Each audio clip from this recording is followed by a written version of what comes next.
Okay, we live? This thing never tells me if we're live.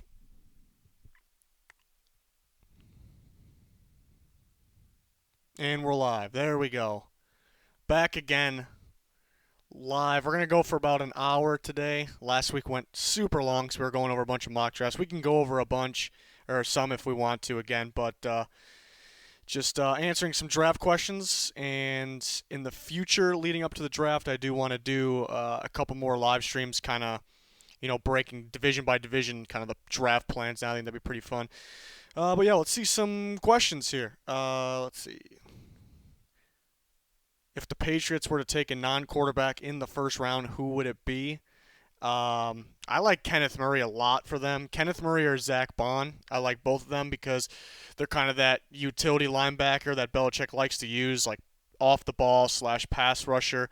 Zach Bond would probably be safer in that category, but I like Murray a lot. Kenneth Murray played inside linebacker at Oklahoma, but they put him on the edge quite a bit as well. Um, and I think he could be a pass rusher. I think Kenneth Murray's a first round linebacker, but if he was a pass rusher, I also think he'd be a first round pass rusher as well. So that's how good of a football player Kenneth Murray is. Let's see what else we got here.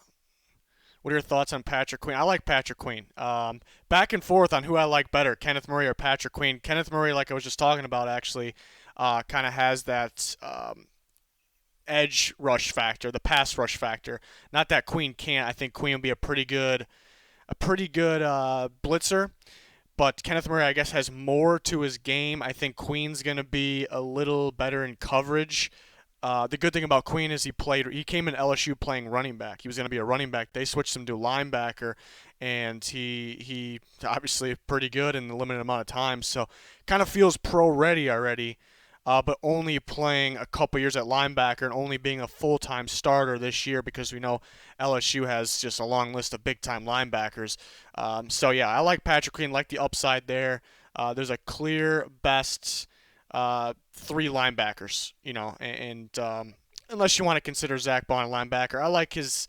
He can play either, I like his upside as a pass rusher though. Let's see what else we got. How would you feel about Fromm sitting behind Breeze or Rogers for a season? Yeah, I wouldn't mind that at all. I prefer. That's tough. I prefer Rogers. I think he can gain more. I'm not going to pick Breeze or Rogers, who's better. I think Fromm can gain more from Aaron Rodgers. I think he. You can compare him more to Breeze. It's hard to compare anybody to Breeze or Rogers, but you can compare him more to Breeze at the moment. So maybe he'll fit better there. That's the only thing. Will he be able to play the Aaron Rodgers game for the Packers offense? A lot of rolling out. That's when they succeed. Can he do that? That's the question. But I think he can learn more from Aaron Rodgers. Kind of what he's missing is what Aaron Rodgers has. He's not going to be as good as either one. I think that goes without saying. But yeah, that I can see that. I just don't. I hope no one takes him too early. I think even day two is too early, so we'll see. Quarterbacks are always hyped up, and then they'll kind of fall to where we think most of the time. It's always a reach. Usually that's first round guys, though.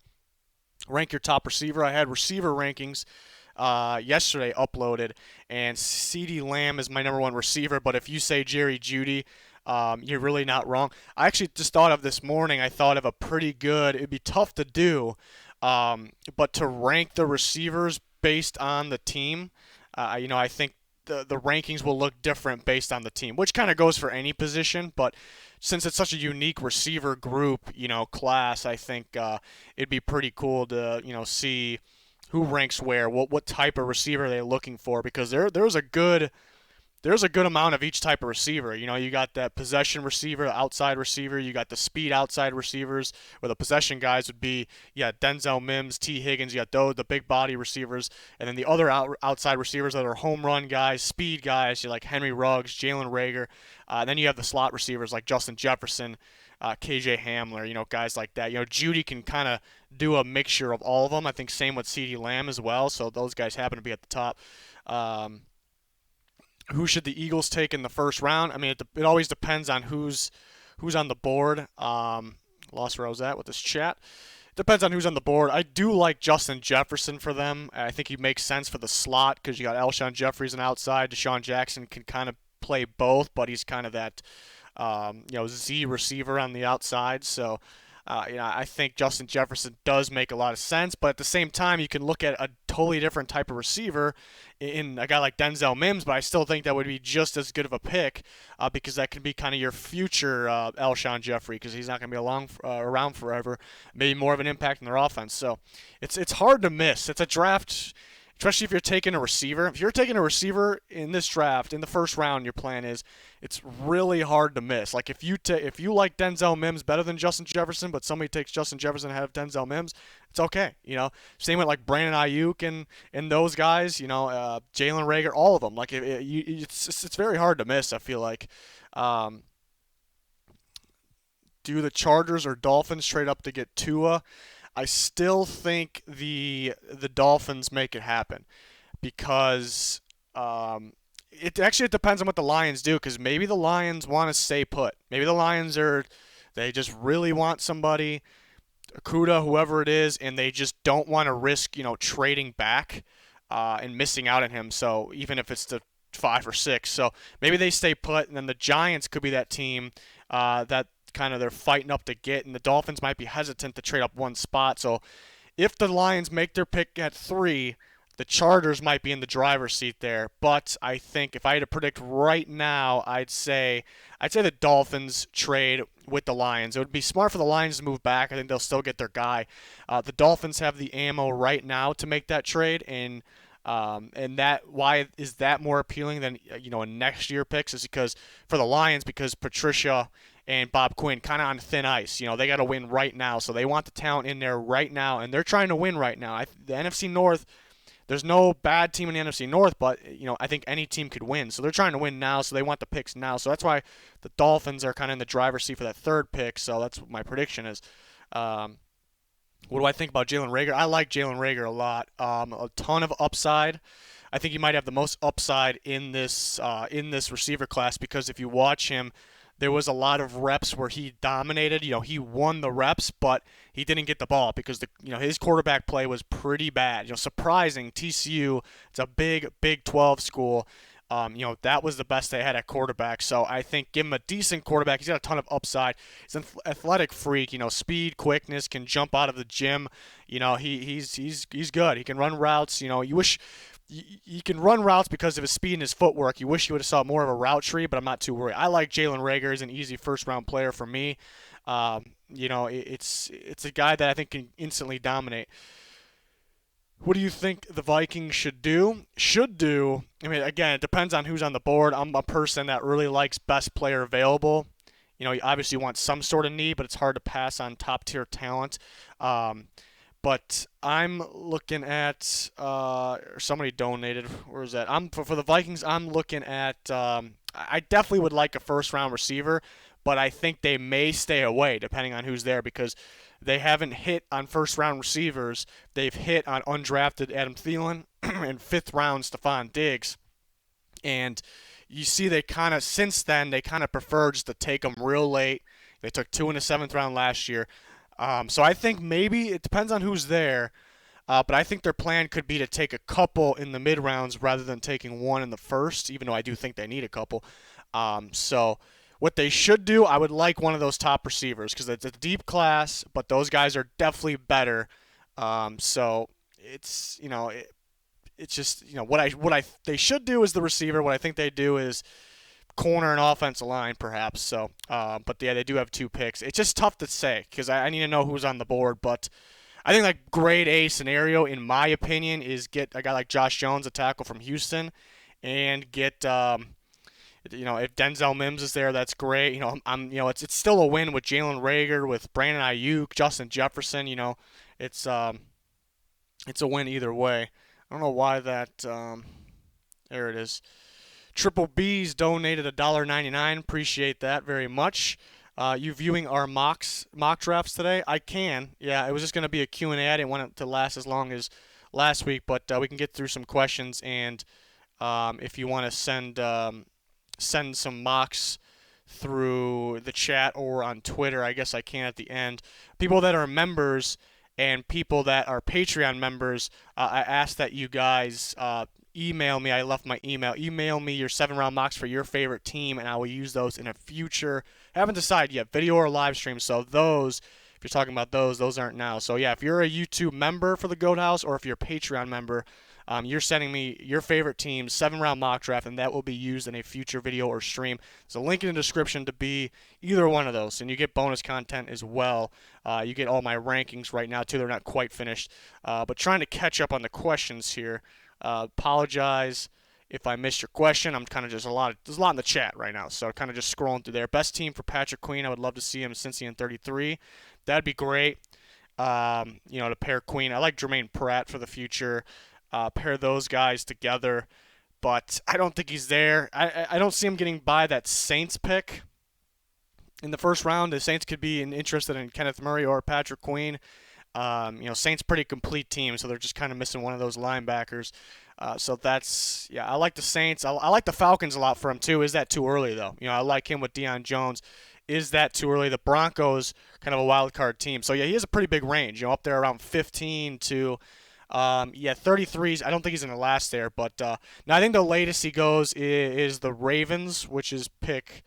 What is that? It's at the end of the first round, so they're the 28 round there. So that's the latest he'll go, in my opinion. Chargers, Simmons, or Herbert. I would go Simmons. I think they go Herbert. Chargers are one of those teams where I'm every week I'm changing my mind on what I think they will do. I know what they should do. I would love Isaiah Simmons. That defense is going to be great with or without Simmons, honestly. But they are, if you had to identify something they're missing, it's kind of one of those types of linebackers to play on the outside in Bradley's schemes. So, that would be great. That would make that defense. I would be on board with that defense being elite this year. Herbert, I think they'll do it. I'm not a big fan of Herbert. I think it's too early, but I think that might be what they do. I would not agree with it though. Let's see. Colts fan wants to know what's the odds of making the Super Bowl. Man, it's too early. I think as of now, I still think the Titans have a better shot. It's pretty close. But the Colts, if they get those weapons, got 2 second-round picks, they can definitely take that next step. It's tough because they play in the AFC. Chiefs, Ravens, the Bills are going to be good. You got to get by the Titans. The Texans are always good. And there's a long list. The AFC West is real good. Somebody else donated here. Where we got? I'm trying to find the message. What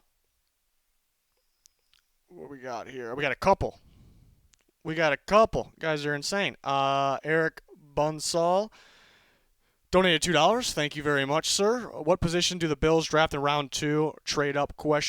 That's pretty interesting because I think they can trade up because they still have a decent amount of picks despite trading for Diggs and trading a bit. They still have a decent amount of picks.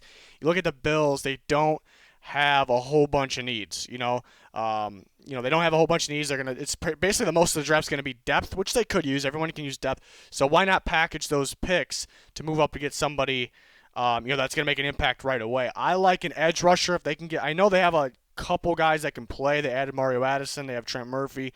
Jerry Hughes, of course, might be their best one. They could get better there. I would love for them to get, Julian Okwara from Notre Dame would be great. Very underrated. I'm a big Terrell Lewis fan. Terrell Lewis might be more of just a 3-4 fit, though. But the Bills do kind of give different looks. They kind of had Lorenzo Alexander off the edge, even though he's an off-the-ball linebacker a bit. So Terrell Lewis I'm a big Terrell Lewis fan. Julian Okwara as well. Okwara only played 8 games this year, and Lewis missed some time in the past. So that's why those guys will be there. Otherwise they'd be gone, because those guys are good. Okwara played 8 games, highly productive in 8 games, and then last year was insanely productive. I think he had 40 pressures in 2018, which is ridiculous, absolutely ridiculous. I think the most this year was Bradley Anai with 39. I would like those guys. A wild card could be, they're always looking for more tight ends. I know they got a long list of tight ends. Dawson Knox looks great, and you can do different things with him. He's a freak catching the ball, but you almost can put him in the backfield to block at times as well. Really good blocking in the run game from there. So you could add another tight end, and I really like Cole Kmet. So we talked about 2 Notre Dame guys, Okwara and Cole Kmet. So that would kind of be a wild card there for them. Or they can look for the corner of the future. If you were to wait after round two, um, there's a couple you can go with there. Um, Man, yeah, there's a couple. Troy Pride, I would like to. I'm just listing off Notre Dame guys. This is ridiculous. For the Bills, I like the Notre Dame guys for the Bills. Troy Pride is the kind of the ultimate upside cornerback.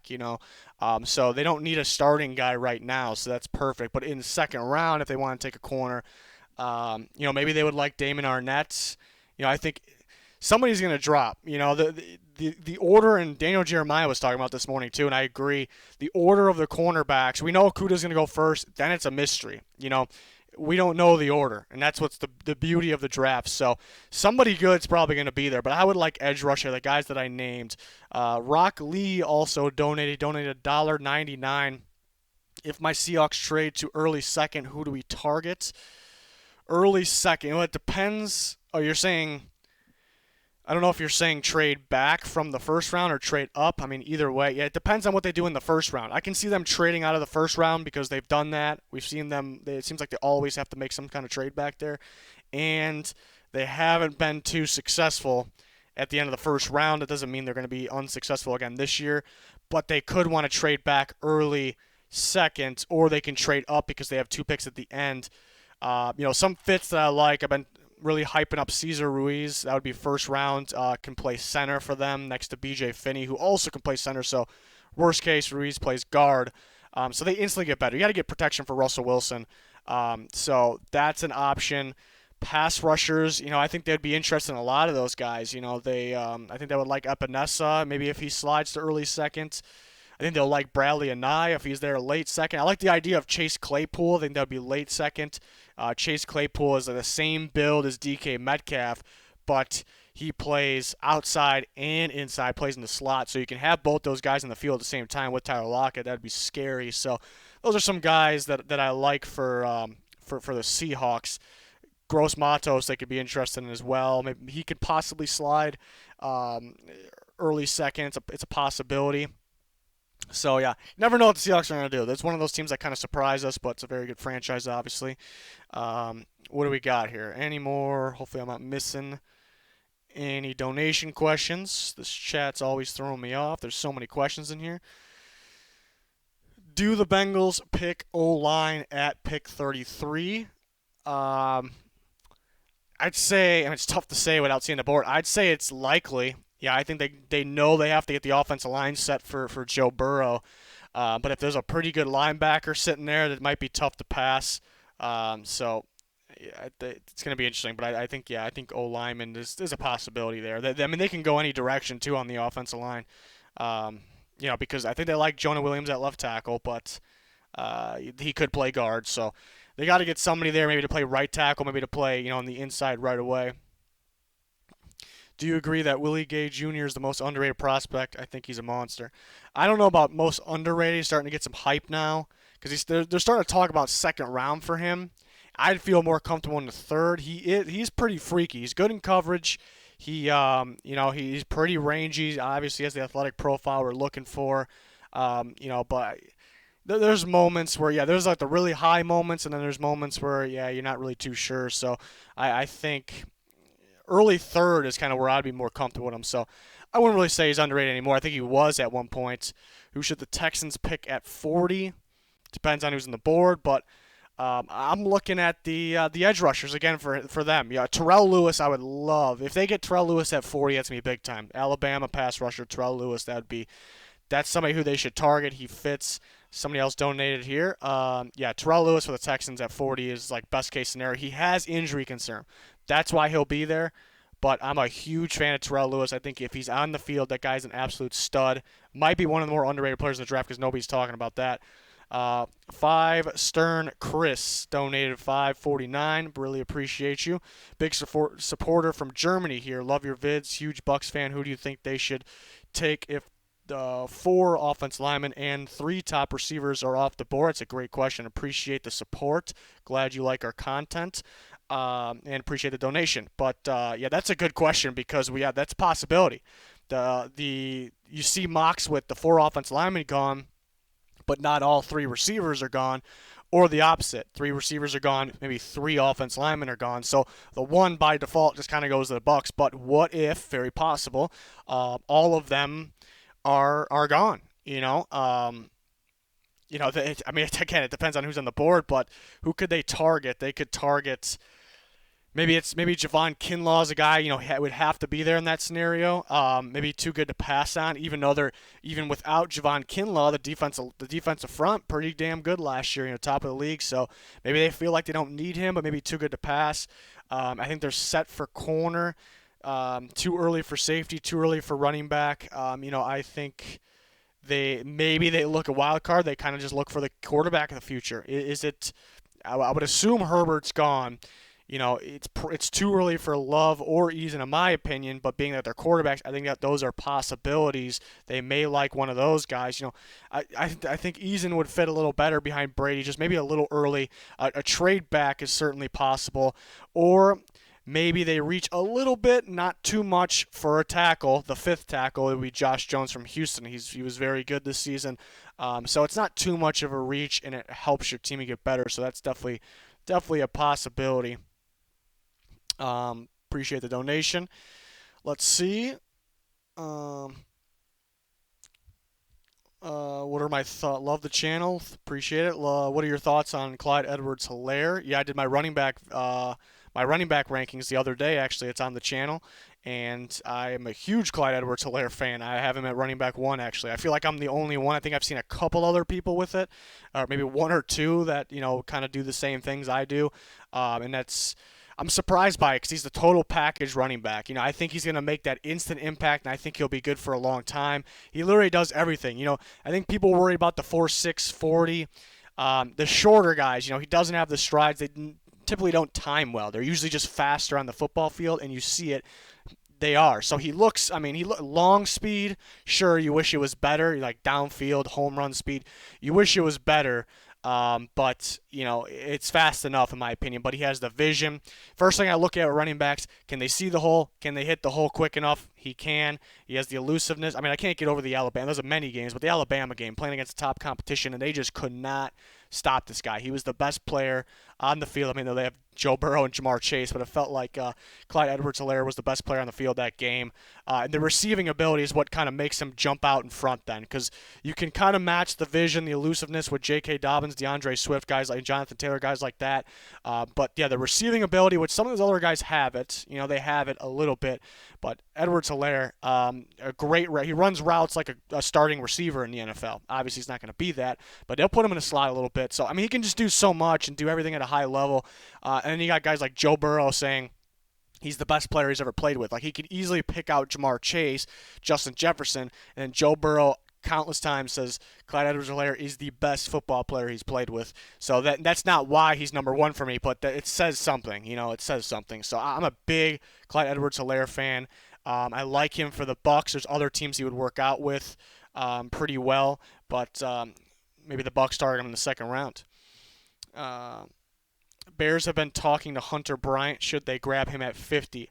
I like Hunter Bryant. He's my number 2 tight end after Cole Kmet. I would like him in that offense. That is, a pretty good comparison for him is I think he has more upside.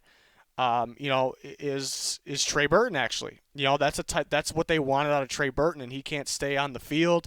I think he has some weird injuries, and I don't know what it is. I keep hearing different things, but so they want him on the field more. Maybe they can't get that, so they get Hunter Bryant, that freaky athletic tight end that they also can put in the slot. You really can put him out wide too. He's a good contested catcher. He's got good hands, big playability. So you kind of pair him with Jimmy Graham. Maybe the only downside, it's gonna make having Burton and Jimmy Graham. Yeah, that's the confusing thing, because the Bears spend more money than anybody at the tight end position with Burton and Graham. So that would kind of be the heat they would take in for taking another tight end like Hunter Bryant, is that. So you're investing more in the tight end position, but at the end of the day, you're getting better there. It kind of fits the offense. But another thing is then you have 3 tight ends that kind of have a blocking problem too. Hunter Bryant, not a block. Hunter Bryant can block, but that's not his strength. Trey Burton, same situation. He's more of that receiving tight end, get open. And then Jimmy Graham has the size, but it just when you watch him the last couple years, it feels like he just wants no part of blocking. He just doesn't want to do it. So takes plays off at times. So that would be the concern there. But I mean, it's a freaky talent that would be productive in that offense. Let's see what else we got. Should the Giants take Clowney? Do they get an offensive lineman, and who? I think the Giants should. I think a lot of teams should pick up Clowney. I think the Giants should. I think if the Titans could do it, they should. If the Colts are able to, I would do it. If the Jags want to trade Ngakoue, sign Clowney. I mean that makes sense to me. We talked about the Giants. The Jets should be interested. Maybe he's not interested in some of those teams though, because he wants to win and he wants a certain amount of money. That's what's stalling things. But there's a lot. I like Clowney. There's a lot of teams. The Seahawks should be getting him back as well. There's a lot of teams as long as they have the money. And then which offensive lineman do they get? Back and forth on Wills or Becton. Why back and forth is because, we're trying to figure out which one they like, I guess. And they could like Wirfs, too. Wirfs is kind of coming into the question for that. But I think Wills helps them the most right now, maybe. Because if you add Wills, you look at the offensive line. Solder had an off year, but he's still starting Worthy. He can play. So you look at the offensive line, you got Solder on the left, Wills on the right. So that kind of helps you right now. Becton's going to be that left tackle of the future. So you still got they got Cameron Fleming. How good is he going to be? It's an underrated signing, but who's going to be the right tackle if you get Becton? You're kind of looking for the future, which is okay because are the Giants going to win the Super Bowl now? Probably not. They can be a sneaky good team, but they're probably not going to win the Super Bowl right now. So I mean, look for the future, maybe Becton. So one of those two guys, Wirfs, could kind of be the wild card there. Do you think the Giants could trade down with the Jags for Yannick in their 9 pick? Yeah, I talked about that on Twitter actually not that long ago. I think a pick swap involving Yannick Ngakoue is realistic and would make sense. Other picks involved, of course, but I think that would actually make sense. I don't think it's a long shot for it to happen still, but I do think it's realistic. I think that would be. It'd be great for both teams because Yannick's not going to play for the Jags, and they can move up to 4 to kind of secure what they need there, which could be really anything up there. But that's the question, though. Do the Jags need to move up to 4? Because sitting at 9, it looks like some teams are going to overdraft the quarterback or 2 or a couple. Burrow and Tua wouldn't be overdrafted, but I'm talking about kind of Herbert or maybe somebody else sneaks up there.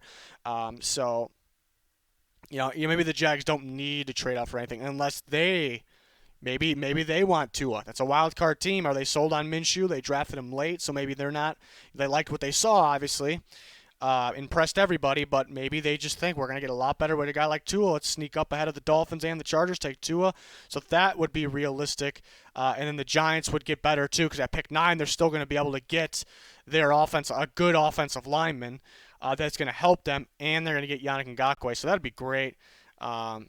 Best pick overall for the Bears. I'm thinking one of those cornerbacks, a good one will be there, and they need somebody else opposite of Kyle Fuller. They have a couple guys. Tolliver looked decent.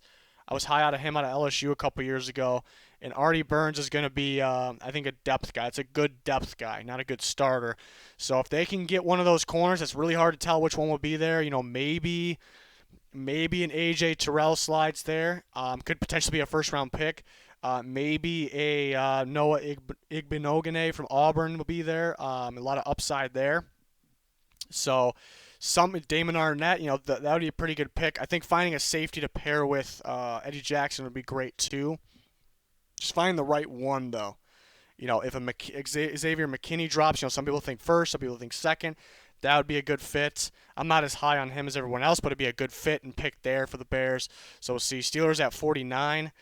Steelers, don't have a whole bunch of needs, but they do have a big need at quarterback for the future. So if one of those guys drops, unlikely to drop there. They definitely need speed out of the backfield and somebody to limit James Conner's carries. So Who could they get there? I mean, even though I think they need to get faster in the backfield, I do think Clyde Edwards-Helaire would be good because he's not the fastest guy, but I think that makes them better. A lot better back there, pairing him with James Conner. Jonathan Taylor would be a good fit, so that's a possibility. And I think they could use a corner of the future too, because they're not super deep there, and Joe Hayden's not going to last forever, even though he played a pretty good season last year.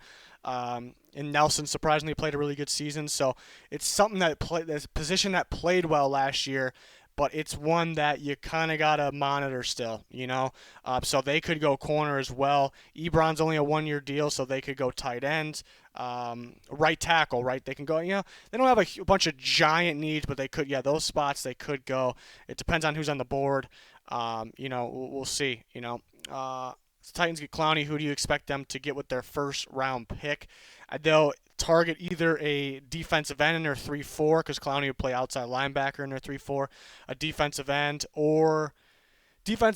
corner, or offensive lineman. I think you know the defense is going to be pretty important because of the defensive lineman, because depending on what they want to do, I think Jeffrey Simmons going to play D tackle, Daquan Jones nose tackle, and then kind of more of a defensive end in the 3-4, a guy that can apply pressure, you know, to kind of replace Jarrell Casey. So the question is, I do like AJ Epinesa in that spot, but the question is, do they think he can play there? Because he played more 4-3 end, but he's lacking the athleticism, so 3-4 end is a possibility. Do they like him there? Do they think he can do it? You know, Ross Blacklock is a good option too from TCU. If they're going offensive line, I don't think they need to go offensive line the first. I think it's a possibility. I've been seeing people mocking them. Isaiah Wilson from Georgia. I would stay away. I think you're better off with Dennis Kelly at right tackle. You know, so corner, if they can get Trevon Diggs, that'd be great. You know, they may not need a starting corner right now. On the outside, because they have Malcolm Butler and Adoree Jackson. Both got hurt last year. Malcolm Butler isn't a guy that's going to last forever. And then, you know, they could cut him in the future, even though I don't expect him to cut him too soon. They do need a slot corner. How early do you take a slot corner, though? Can one of those guys play in it? Because Logan Ryan played in the slot. They did draft Amani Hooker last year.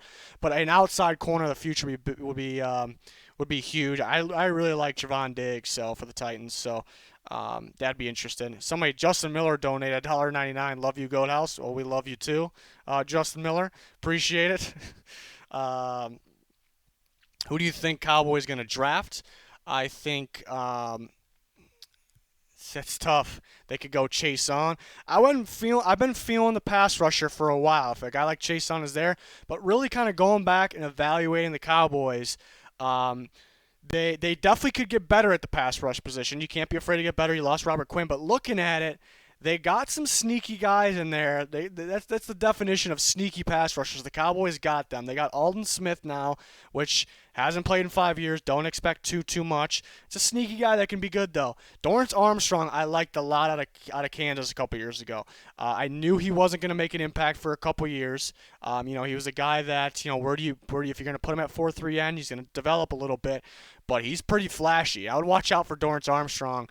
And they got Joe Jackson they got from Miami last year, who was pretty productive at Miami. So, and they had Jelks too from Oregon, but that's going to be a rotation guy. So they can get better. That's kind of one of those examples where you got a lot of guys that can play, a lot of guys with potential, but you can get better.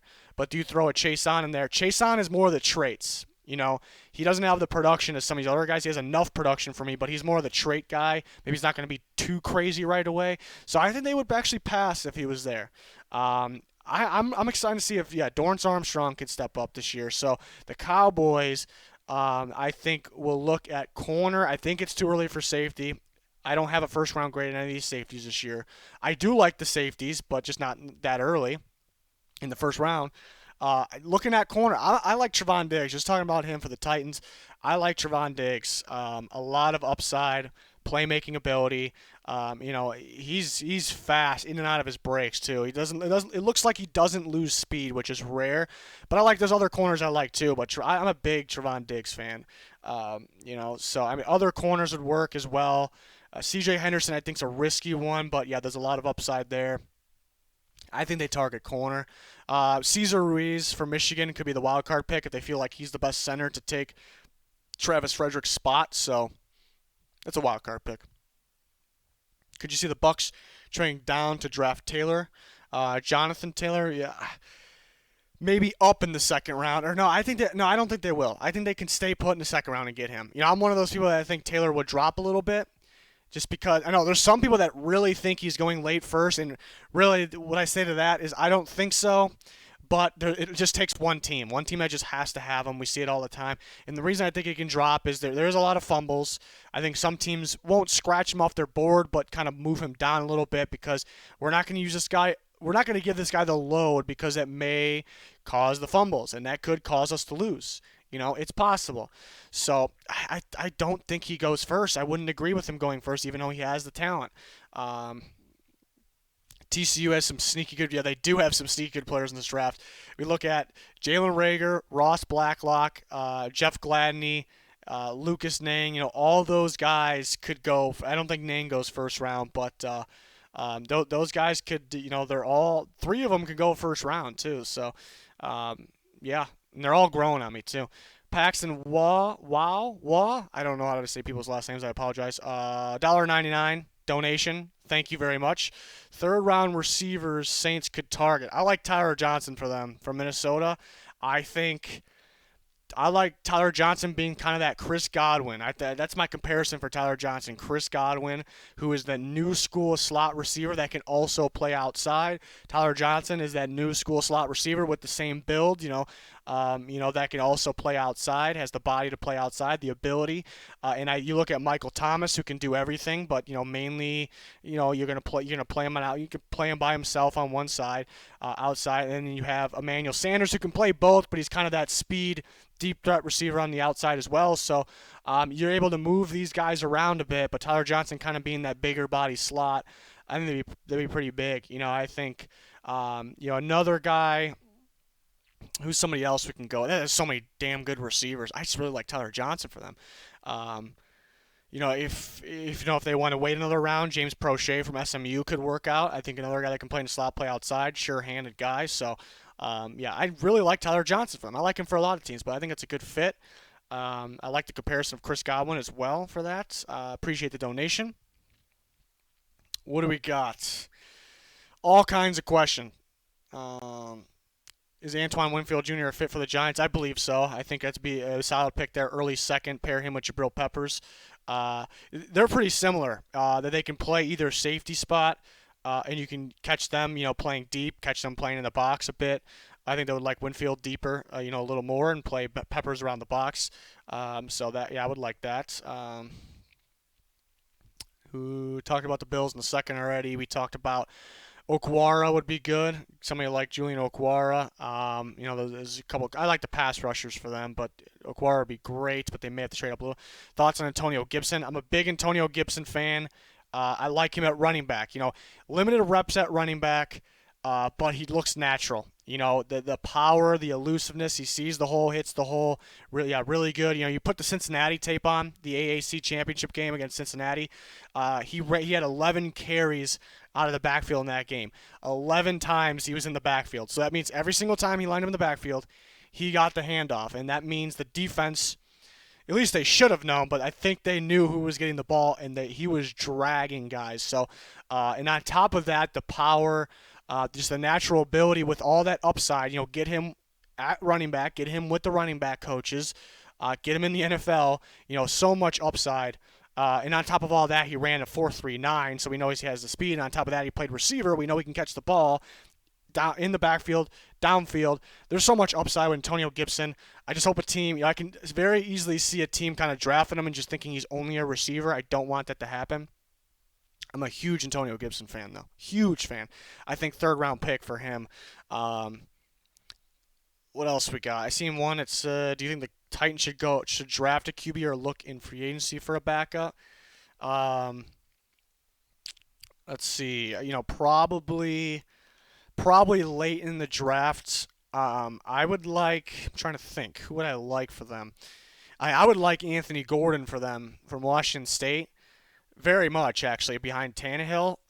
But you still, I think he goes in the fifth. He could go in the fourth, but I think he goes in the fifth. Do you take a quarterback there? Are you still going to need, because that's around the time where because early they're probably taking a pass rusher, a defensive lineman, a corner.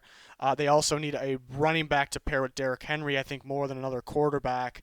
In an offensive lineman, did I say that already? So, do you want to take a quarterback that early? If you want to wait late, I think a good late pick, 7th round, Brice Perkins from Virginia. That's a sneaky guy. That's a sneaky guy, not getting any buzz. Gonna be a good backup behind Tannehill.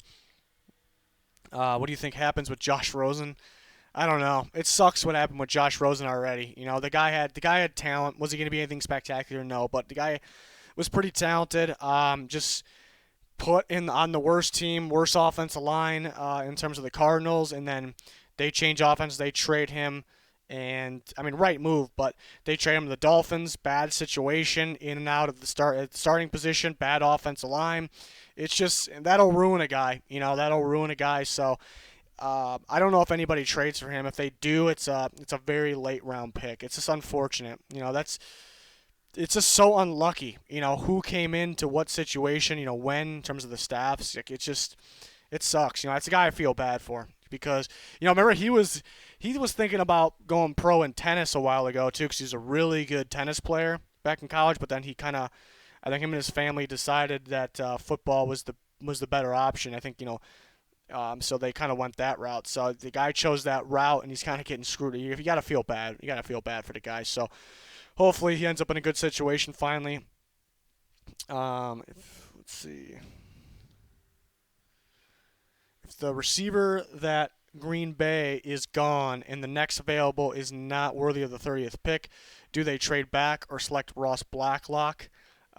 Good question. Blacklock could be gone too, but if he's there, I would like Blacklock for them. I would like him next to Kenny Clark for sure. That they would get a lot. Because if they can develop some pressure from the defensive line to add with their edge rush pressure, it'd be scary. It's a scary defense right there.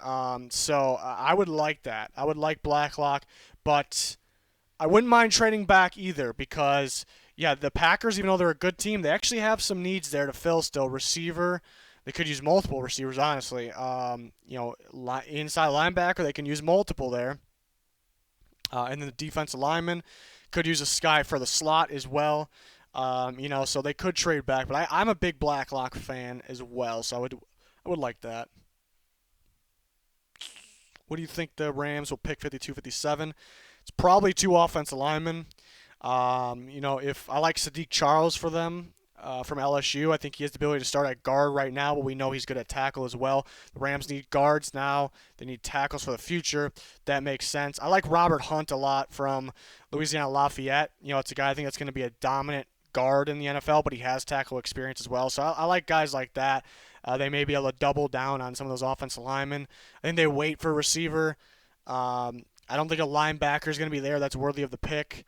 Edge rush could be the other option. So offense line, could be double up on offensive line. It could be one offensive lineman and an edge rusher. I would like Terrell Lewis for them if he's there from Alabama. Big fan. Let's see what else we got here. We got what quarterback will my Saints draft? Pete on the Goat House is insisting they're going to take Jalen Hurts. He's guaranteeing it. That's pretty bold. So. That'd be interesting to take Jalen Hurts. I just don't know if they're in position to get him because they don't have a second. Not that he would go in the second, but so that means they're filling a need with the first round pick, but then they still got to fill more starter needs, before taking that quarterback. I think another team I would like Anthony Gordon for. That could be an option there, 4th, 5th round range. Is there a chance the Redskins trade down from 2? Yeah, I wouldn't rule it out. I'm still not ruling that. Everyone says the draft starts at 3, and it very well could. But it could start at 2. You look at Chase Young should be the pick, but it would not shock me totally if they went Tua. It wouldn't shock me totally if they wanted a left tackle because Trent Williams ain't going to play for them. So they could trade down, take the left tackle. That's a possibility. So I wouldn't rule it out. Scary sight if the Titans get Clyde Edwards-Helaire. I would agree with that. Derrick Henry and Edwards-Helaire would be ridiculous.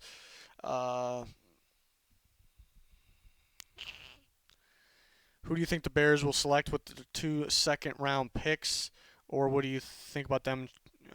What packaging the picks to trade up in the yeah. So, okay, trading up in the first. Um, Talked about that earlier. I think one of those good corners may drop because there's like a long list of around 8 corners that are pretty good, and some of them that are in the second round have a chance to go in the first, but somebody's going to drop. So if a guy like A.J. Terrell's sitting around from Clemson, a guy like maybe Noah Igbinoghene from Auburn, those are possibilities. If they can find a safety there, it's going to be hard for them to find a fit with Eddie Jackson. They could use a guard. Cushenberry's a possibility. If they package the picks to trade up, I think it's realistic. It feels like Ryan Pace can't help himself but to do that, to do those types of things. He trades up all the time, too much, if you ask me. But if they did it into the first round, let's see, what would the plan be? Because I don't know if there's an interior offensive lineman because people want a guard for the Bears. It'd probably be for a corner that they're sold on. And that would be in the first round. Man, it could be Jeff Gladney from TCU. I think that'd be a pretty good fit there. It'd be interesting because Ryan Pace, he's limited on picks this year, but it feels like he's addicted to trading up. So it's going to be interesting to see what the Bears do. See if they sneak up there. That's a possibility. Thoughts on Liberty receiver Gandy Golden?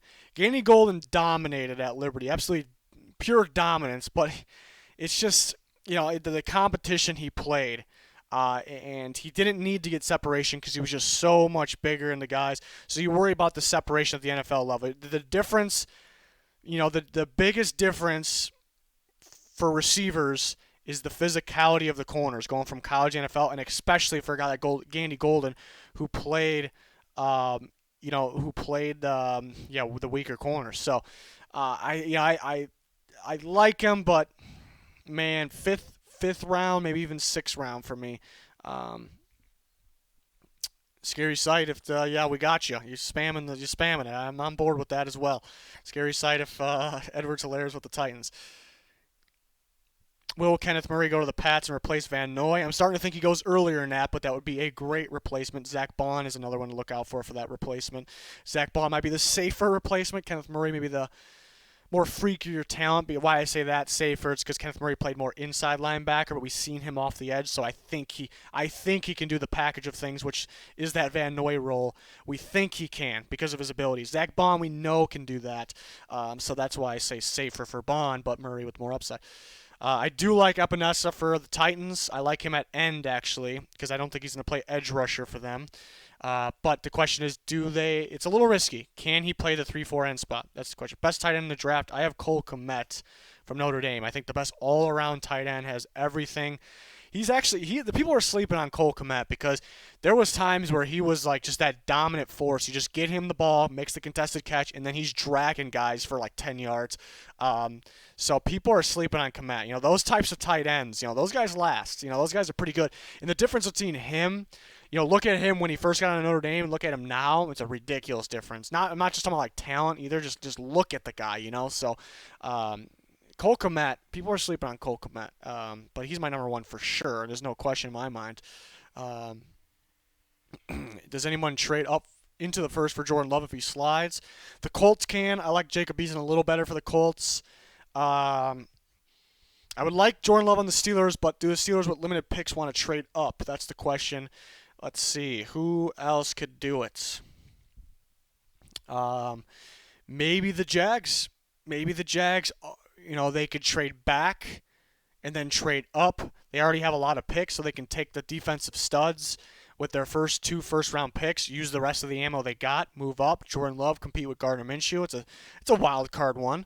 Trying to think of somebody else. I think I like those teams really. Let's see. I just read that question. I was about to read the same exact question. It's because I see it multiple times. Rock Lee, again, donated $1.99. Appreciate the donation. Is Jalen Johnson or Jeremy Chin better for the Seahawks? Well, 2 totally different players. But I don't know if they target either one. Johnson, yeah, because Johnson's going to be a corner, obviously, and Jeremy Chin's a very interesting prospect because I think he's a safety. I think he's a safety that can come up and play in the slot in the box here and there. Everyone is saying he is going to be a linebacker. And I'm not going to say he's not going to be a linebacker because I can see teams look at the guy. He's got this build, maybe he could be. He looks like today's NFL linebacker. I just don't. The tape doesn't tell me he's a linebacker. So it's going to take some time to develop. I think the Seahawks can probably get more use out of him, because I think they're pretty good at corner. They could get better, but they have Griffin, of course. They have Flowers, and they just traded for Quentin Dunbar for corner. So they got those three, and Jalen Johnson's an outside corner, in my opinion. And then for safety, they're pretty much set there too. With McDougald and Diggs, of course, they traded for last year. They could use a safety of the future, and they could kind of use the hybrid guy like Chin to come up and play. Maybe he can play a little outside linebacker, he could play in a slot because they could use a slot guy as well, and could be the safety of the future. So Jalen Johnson's higher on my board, but Chin, I guess, more of the fit for the Seahawks. Well, you keep spamming. Who will the Steelers draft at 49? We talked about this. I think they could. They can go a number of things. They could go. They could go right tackle. I would love Lucas Nang for them, but he has the medical concerns because he was hurt this year, and there's really no checks we can do right now because of the quarantine. So maybe he drops further in that. That's somebody I would like for them. They could go they could go running back route. Do they go Clyde Edwards-Helaire? Do they go Jonathan Taylor? They could go. They could go wild card to be cornerback. They could go a guy like AJ Terrell if he's sitting there. So someone like that. Which cornerback fits the Raiders? Fits best with the Raiders? I don't know if there's any specific fit. I don't know if they're really trying to do anything specific with their corners. They like Trayvon Mullen from Clemson, so maybe they like AJ Terrell. That's that doesn't necessarily mean there's a bunch of corners. Jalen Johnson, it was interesting. He predicted he's going to the Raiders. He thought the interviews with the Raiders were unique enough where he thinks, he could be the guy there, and that's a guy I can see Mayock liking. He's going to come in there and tackle. A lot of these corners, their weakness is tackling, not Jalen Johnson. So being kind of a sound cornerback, they could like Jalen Johnson, maybe a little early where they pick. But that's somebody I think they'll like. And he said that. Somebody just became a member. Gage Camplin became a member. Level 1, really appreciate that very much. And what else? Do the Ravens trade up? They could, because they do have a good amount of picks now they gathered, so they could trade up to try to secure that Kenneth Murray or Patrick Queen. Yes, so that's a good, realistic, very realistic. Yannick Ngakoue and 9 for Detroit's third. That's pretty interesting. What would the Jags want to go up and get, though? What would they want to go up and get? That's the question with the Jags. Because I think if they wait around, they can stay. Do they want Jeff Okudah? And the Lions are moving back. I think the Lions want Jeff Okudah. So I think it's unlikely. It's an interesting one, though. Very interesting. Let's see. What do you think of Kayvon Wallace? Glad you asked. I'm a big Kayvon Wallace fan. Before we get to, let me finish that, actually. Big Kayvon Wallace fan. Problem is he's not a safety. Everyone is listing Kayvon Wallace with the S next to the name, with the safety next to the name. He is not a safety. I guess that's my opinion, but I feel very strongly about that. He played some safety, so maybe that's why he's listed there. I guess that's where he's listed on the roster, so that's why he's listed there. But if you watch him, he was that other Isaiah Simmons. Everyone's talking about if you miss on Isaiah Simmons, the one you can get later on, maybe second or third round, is Jeremy Chin. I don't see the comparison. I think the next Isaiah Simmons, somewhat, the other guy that's Isaiah Simmons, is the guy that played the same exact spots as Isaiah Simmons, just at different times on his team. That's Kayvon Wallace. He played a lot of slot corner, and he was pretty good there. So I like him at slot corner in the early downs, but when he played in the box, like outside linebacker, when Isaiah Simmons was split out at the slot corner or in the back and at safety, Wallace looks like a damn good linebacker. He's a little light, I guess, but he's rangy. He's really instinctive. I'm a big Wallace fan. I would like him to go to a team and they use him at slot corner and then maybe third down outside linebacker. I would absolutely love that. So depends on which team gets him. I've been saying the Jags would make sense, but there's a lot of teams that would use him like that. I would like the Vikings. The Vikings for him right here. I think they could really keep their outside corners right now, Holton Hill and Mike Hughes. I think those guys have upside at the outside. I think they like them. So I think it would be key to get a guy that can play in the slot. And the Vikings play with a lot of two linebackers a lot because they play like with a nickel. But when they have three linebackers in there, Avon Wallace could also help out on that. So I would really like the Vikings for Avon Wallace. I'm a huge fan of his game too, so that would be big time. But Gage Camplin donated $2. Thank you very much for the donation. Mims or Jefferson for the Eagles.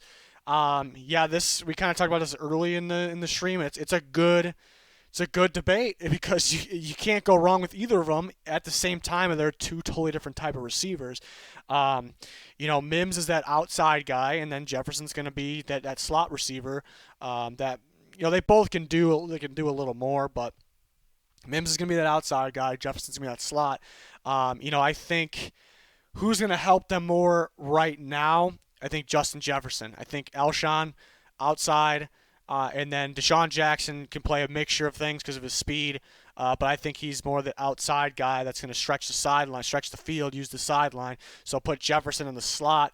I think Jefferson fits a little more. I think he makes more sense. But Jeffrey Jackson could be two guys that could be gone after this year. They can be. I think at least one of them's gone after this year for sure. Not on the Eagles, I should say, after this year. So then who is your outside guy? And then you have an opportunity to get Mims here. So the Eagles could be a contender this year, so Jefferson would help more this year. So I don't know if I gave you an actual answer there, so I apologize for that. But I think that kind of answers it. If you want the guy to help them now, not like Jefferson's not going to help them in the future though. He's always going to help them. So I do think Jefferson makes a little more sense for them. What else we got here? We got first round talents you aren't sold on. Good looking question. Let's see. First round talents you are not sold on. You got the quarterbacks besides Burrow and Tua. Not sold on Herbert. I'm higher on Eason than most people, but I just don't think. I don't know if I would take him in the first. And Jordan Love, I probably wouldn't take him in the first either. I think you're just reaching because they're quarterbacks. So those guys. Who else? We got Gross Matos from Penn State. I think he's a little overhyped. He's good. He can move around a bit on the defensive line, but nothing that's wowing me. Nothing that's screaming when I watch him. First round talent. A lot of people have him pretty clearly in the first round. I wouldn't, if somebody took him in the first round, late first, I wouldn't be like terrible pick. That's not what I would be. I think he's a good player still, and he could be worthy. It's just not a guy I'm completely sold on. Who else? Trying to think. It's definitely guys. It's just hard to think top of my head. Some damn prospects. Definitely not any of those receivers. I like all those receivers in the first round. Some of the corners, honestly, even though I like the corner class, is just I don't know if they're clear first-round players. I think Jeff Okudah is, obviously. I think Trevon Diggs. I like Diggs a lot. I think Diggs is a first-rounder. Then after that, I like the idea. I like Jeff Gladney, but is he like clearly a first-round pick? Same with C.J. Henderson. I think there's a little bit too much hype on him. Is he? I even question it. I think he's a first-rounder, but is he clearly a first-round pick? Is another good question there. Josh Uche, Sam or Edge? I like him at Sam. I like him at 4-3 outside linebacker. Why? Because I don't think he's proven on the edge. He hasn't had. I stopped answering the other question. What was the other question? I'll come back to it. I like Uche at outside linebacker because I think he's good in coverage, and I think he's good at rushing the passer from the inside. When he played on the edge, he would come inside a lot, inside the tackles, and that's when he was successful. He doesn't have the crazy moves or anything on the outside, doesn't have the bend really. He can develop that. He hasn't been at edge rusher for a long time, so he can develop that. But for those reasons, it tells me an outside linebacker who can cover, that can be a factor in the blitzing game. Yeah, that's the answer to that one. I definitely like Uche at outside linebacker in 4-3. But yeah, who else am I not sold on for the first round? I mean, Epinesa is another guy because the athletic ability, it matters, it definitely matters. But some of those corners, though, I like the corner class, but how many, are clearly first rounders? So, yeah, guys like that. Let's see what else we got. Gage Camplin, again, with a $2 donation. Appreciate you very much. Where would you rank DK in this class? That's a great question. That is a good question. Didn't really think about that. I mean, this is the best receiver class of all time, too, so it's pretty tough. I'd probably rank him CeeDee Lamb, Jerry. He'd probably be 5. He'd probably be 5. That's how good this class is. Because I think you can compare Denzel Mims to him. Pretty good comparison. I think DK obviously has the bigger body. I think they're pretty similar. DK is gonna be a little bigger. I think Mims has the more of the ability to, break off routes, cut inside. So they're pretty similar, and I got Mims in the top 4 as well. So yeah, 4-5 range right there with Mims. Appreciate the donation again, very generous. COVID-19 question: will the virus affect rankings of players because the GMs cannot meet players? That's a good question because that is true. It will affect. It will affect because of the guys that had past injuries or have the injuries, or you just don't have enough on. Maybe they just limited play. So those guys will drop. I've seen some apparently coming from scouts, some stupid quotes. I've seen one scout, unnamed scout, that said they're looking to trade picks away, especially in the mid rounds, to gather picks next year. They rather have the picks next year, and the reasoning was because you just don't know on these players. Why would I risk taking a player I just don't have that much info on, didn't get to meet in person? It's the stupidest stuff I ever heard because you watch tape, you watch live games. You're an NFL scout. Do your job. You shouldn't have your job if you actually think that or if you're just blowing smoke. That gets me mad. Who was it? One of the GMs wanted to add 3 rounds. I forget what GM it was. Wanted to add 3 rounds to the draft because the risk of missing out on players or missing on players, because it's just BS. Like, you do your job. You watch the tape. You watch live games. You know football. Do your job. You should know your job. I feel like I can do it, so I don't know. I feel like I can draft a team based on the tape. That's what matters most. How is the rest of the Goat House doing? Yeah, they're quarantined. We'll be on the podcast tomorrow with them, but haven't seen those guys in person in a while, actually. Just playing it safe, but they're hanging in there. They're doing all right. Do you think Becton is being overhyped personally? You personally do. I don't. I like the upside of Becton. I think he's going to be a dominant run blocking tackle. Yeah, he can improve the pass blocking, but it's still there. It's still first round level. The upside is there. You just don't see freaky guys. You could argue, yeah, because he's the size and the athletic profile for his size, he could be looked at more because of that. You can argue that, but the talent is there. The upside is definitely there.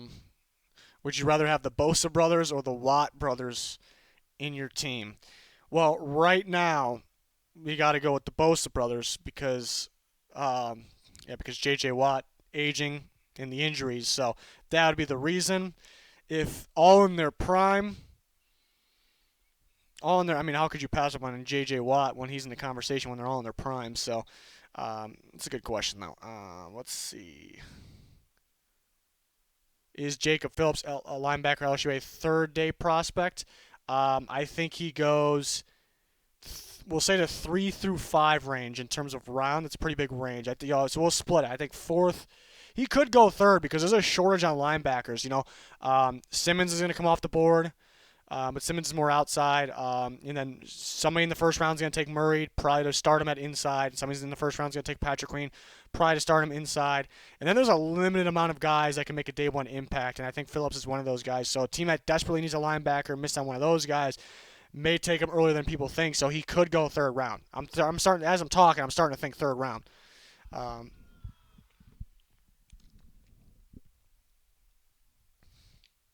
What do we got? Who is Jamar Chase's NFL comp? Big Jamar Chase fan. He would be number one in this class. Guy is a beast, and these receivers are beasts in this class. It's hard to come up with a comparison. I actually see the way he moves in the way, at the point of catch, the way he uses his strength, his arms to fight off corners at the last second. Those things combined, I guess the way he moves a little bit reminds me of Julio Jones a little bit. A little different. The bodies maybe are a little different. But he's that good too. Jamar Chase is that good. So, I don't have a comparison in terms of I guess build and skill set. I think he's his own guy, and that's what makes him so good. But the way he moves and some of the strengths that he has in certain spots of the field, specific parts of the games, like I explained, I'd see a little bit of Julio Jones, actually. Jamar Chase is going to be a real good one. Real good one. Every time you watch a corner in this draft, a lot of the corners in this draft class played LSU, and I watched them all versus LSU, and just Jamar Chase just made them all, just all of them, just made them look silly. I wish we saw Jamar Chase versus Jeff Okudah. I wish we saw it. It would have been good. Jamar Chase would have won the battle, but it would have been good. What do we got here? Gage Camplin, again, appreciate you very much. Very generous, keeps donating. Carson Wentz, possibly MVP next year. Wouldn't be my pick. I think for the most part, I think people have been too high on Wentz, but I do think he plays at a very high level this year. I do think he will play at a very high level this year. I think he's on his way to being very, very good. I think just people are overrating him a little bit based on his past. He was about to win MVP the season they won the Super Bowl, got hurt. That was unfortunate. But yeah, it's possible. Yeah. But I do think he breaks out this year. I think people already thought he broke out, which he kind of did, that MVP year. But I want another one. I want another breakout year. I think he can do that this year, and I think he'll be in the conversation. It wouldn't be my pick to win it. Who would be my pick to win it, though? That's a good question. I mean, Mahomes is the easy choice. Lamar Jackson can repeat. What if Tom Brady can do it with the Bucs? That'd be something. That'd be something. Let's see. What other quarterback could do it? Wentz. You talked about Wentz. Maybe a non-quarterback. Can a receiver finally win it? Can Michael Thomas? I have a feeling Julio Jones is going to go off this year. He goes off every year, but I think this year will be a big year. Maybe him. Vincent Coe donated $1.99. Any thoughts on XFL's Kenny Robinson as a prospect? Yeah, that's a weird situation now. He's like in the draft, he's West Virginia's. Is he a corner? Is he a safety? That's kind of the question. I like him at safety because we've seen him in the past throughout his career play a little bit of both. I like him at safety. There's some people that actually like him. Around round 4. I'm thinking more of a later guy, but it's weird that the XFL guy we got to break down as a prospect too. But yeah, it's an interesting prospect for sure. He could be a sleeper for safety. I like him at safety. Likelihood of Eagles trading up for Lamb or Judy, I think it's possible. Or Ruggs, throw in Ruggs there. So Lamb would be, man. It's trying to think which one actually would make the most sense if they had the opportunity to trade up to a spot where they get first choice, like they get to choose what receiver they want. I'm thinking it's tough to tell what the Eagles would want because I talked about this. Somebody else asked about Jefferson versus Mims, and it kind of brings this into play too because Lamb's gonna be that outside receiver. He's gonna be that Alshon type. He can play at the same. I wouldn't compare him to Alshon, but he's gonna play. He's gonna be the outside receiver, do it all receiver. Alshon's losing some speed, but so maybe just take over for him. Could be on the same field, on the field at the same time as him. Judy, kind of a do-it-all guy. You see him play about 50-50, slot outside. So that's why I'm kind of leaning there. But Henry Ruggs is that Deshaun Jackson type, which we know Jackson's not going to be around forever, and that speed, could be killer there. But I think Judy actually might be the best fit because he can help them now and the future because, all those guys can. But it just makes a big impact right away for them, I think. So I think if they were to do it, maybe Judy and I think it's possible they can trade up because they do have needs. For a team that could be a contender, they do have some needs. You look at receiver, maybe multiple of them. Offensive line depth, that's not at the top of the list, but offensive line depth, linebacker is probably the second biggest need. Multiple linebackers. Could use another corner, could use another safety. So they, another running back with Miles Sanders as well. So they could need their draft picks, but the difference of them adding a Judy versus adding a Justin Jefferson, I get, there is a difference. Judy's definitely better. But is there enough of a difference? Jefferson's not even guaranteed if they sit put. So, yeah, that's a good question. I think that's definitely a team to look out for trading up. What do we got? I think we had another donation in here.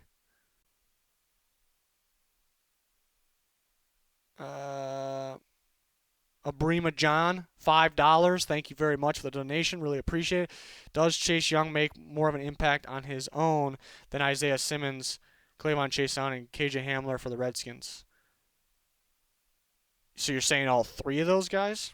So Chase Young versus having three of those guys, I think you're asking? No, I don't think so. Okay, so you're saying, I see what you're saying. So you're trying to say they could trade back and gain the Dolphins. We're talking about the Dolphins probably pick 5, and gain their one of their other picks as well.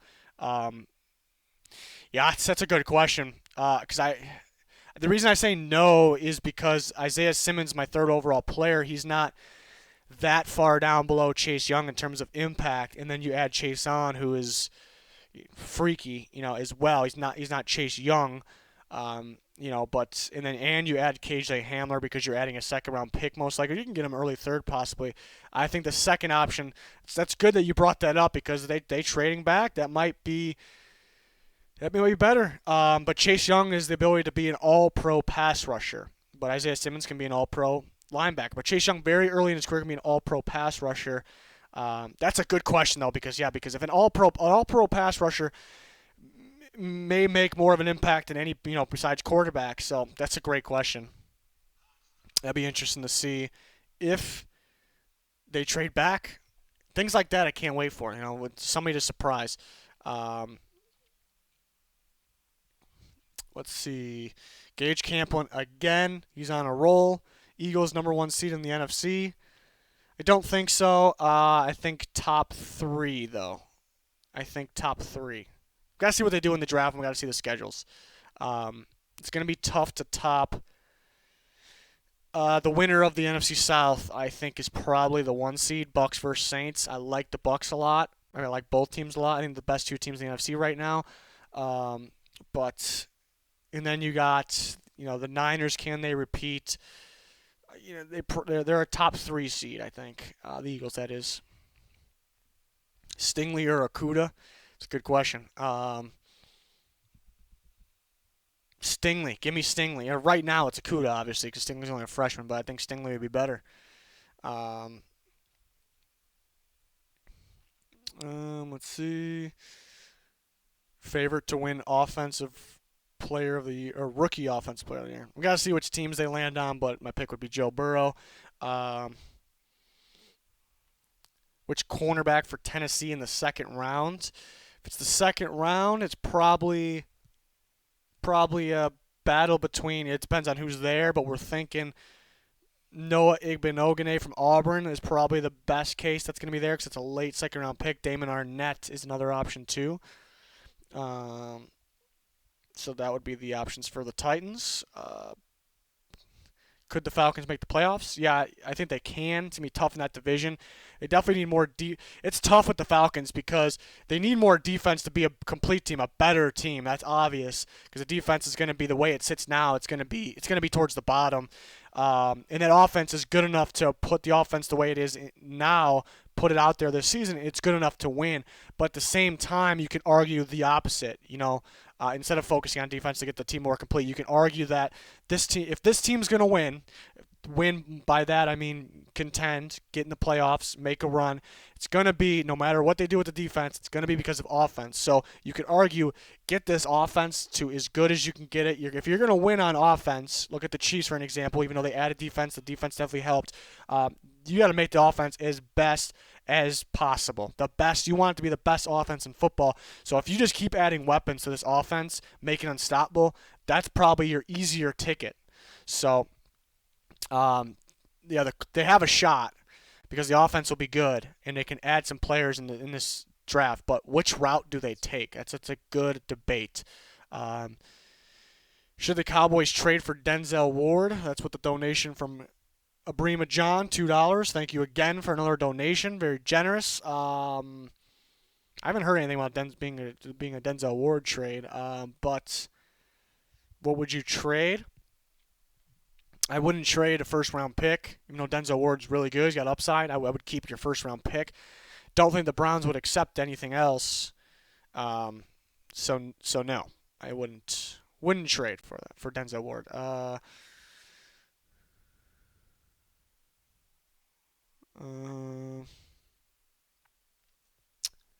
Joshua Pettit, $1.99 donation. Thank you very much. With SMQBs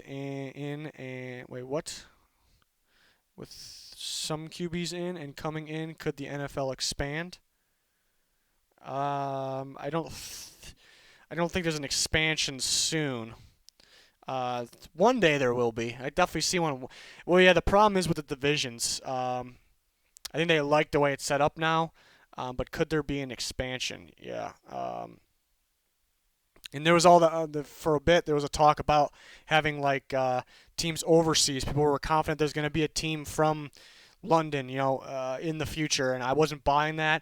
Could there be like another league, another NFL league that starts out there? I think that maybe that's more of a possibility. But yeah, I think kind of adding more teams will be tricky. Because I think it's really they like how it's set with the divisions. Remember how the divisions used to be? These are random teams, random divisions used to have 5 teams. I remember that. I just remember that not that long ago. The NFC Central had the NFC North teams, the Bears, Vikings, Packers, Lions, and they had the Buccaneers in there.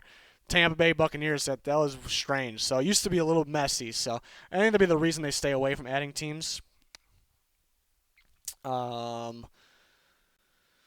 Hoping I didn't miss anything here for the donation questions. Do you think the Bears will trade up in the first round? We talked about that Ryan Pace almost can't help himself, so I can see it, but limited picks.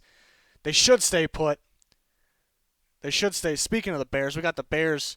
Danny and Junior are Bears fans, so we got their draft hat. This thing's I like this Bears logo a lot. That's a nice logo right there. I'm glad they used that instead of the C, Monsters of the Midway. It's a nice hat. That's a nice hat. And I'm a Vikings fan, so this one's better, though. But, yeah, looking forward to what the Bears do. Looking forward because Ryan Pace is always up to something. Let's see. Yeah, the Jags were the team that could relocate. It's like London's team. I just don't see any team. They only have 6 home games because that's where they're. Yeah, that wouldn't be smart. Yeah, I talked about that on Twitter, like back when we heard that. London, I'm sure, is a lovely place, beautiful place, cool place to go. But these players don't want to be out there. They don't, just because it's away from home. They're far from the other teams. The traveling, it's got to be stressful. They don't want to. The owner can't do that to the team. So I just don't think so. Do you think the Vikings will trade up in the first round, and will they take a receiver in the first 2 rounds? First 2 rounds, they better take a receiver in the first 2 rounds. If you're talking first 2 picks, that I'm back and forth on because they haven't hit on first round receivers. They could wait, and they have other needs. But trade up. I think they could trade up and then trade back again to kind of gain the picks back. They already do have the picks. They like to go into the draft and then gain more picks throughout the draft. they already have those picks, so that could mean they could trade up. If they want to trade up into the first, I think it would be for. I think they would like Clavon Chason from LSU to fit opposite Daniel Hunter. I think they would like. I would hope they wouldn't trade up for a corner. I don't want to trade up for a corner. I think you can sit put. I just don't think there's enough value there to trade up for a corner. If they did, it'd probably be C.J. Henderson. Wouldn't like it though. Rather stay put and try to take him. If they trade up for a receiver, possibility because they got if they're going to take a receiver in the first round, it has to be a sure thing receiver. So that would mean one they would have to trade up for, meaning it'd probably be Lamb, Judy, or Ruggs. They'd probably like Judy the best, I think, and the Vikings would like Judy the best. Ability to play in the slot, play outside a little more, kind of replace Diggs. It's a good comparison too. So I can see it, even though they prefer to trade back. I can see it because they have the picks already to do that and gain more picks if they want to trade back, because they'll probably trade back again. Let's see, we had another donation come in. Stephen James, $1.99. Thank you very much for the donation, sir. What do Broncos get at 15? Do they trade up, down? I haven't really seen. I think they can do. It's realistic they can trade up or down. I think they may trade up because they may want one of those top receivers, the top 3-4 receivers. Probably have to trade up for one of the three, being Ruggs, Judy, Lamb, no specific order there.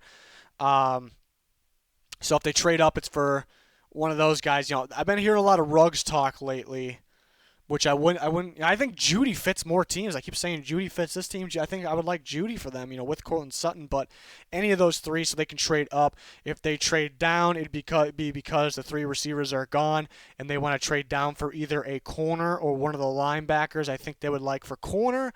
I think they would like C.J. Henderson, and I think they would like Jalen Johnson from Utah. Those are the corners that they would like, and it would be in their best interest to trade down to take one of those two, or trade down to take a Justin Jefferson, so stick with the receiver route, or trade down to take a Kenneth Murray or Patrick Queen. So a lot of options for the Broncos here. If they stay put at 15, I'm thinking the three receivers are gone. I'm thinking they go. I like Kenneth Murray. I think Vic Fangio's going to be looking for that linebacker to pair with A.J. Johnson, the Roquan Smith. Vic Fangio last year with Chicago, he drafted Roquan Smith. He was very high on him. So I think they're kind of looking for maybe that Kenneth Murray guy to put in there. So that's a possibility as well. A lot of Broncos, another very intriguing team because they can trade up, they can trade down. They had success trading down last year. They got Noah Fant, who's going to be big time for them. And they also that put them in position to add Drew Lock and Dalton Reisner. So they might be a fan of trading down now. As soon as a team gets a whiff of that working, they start to do it a little more. So that's a possibility. Trading down and adding one of those linebackers would be big time, I think.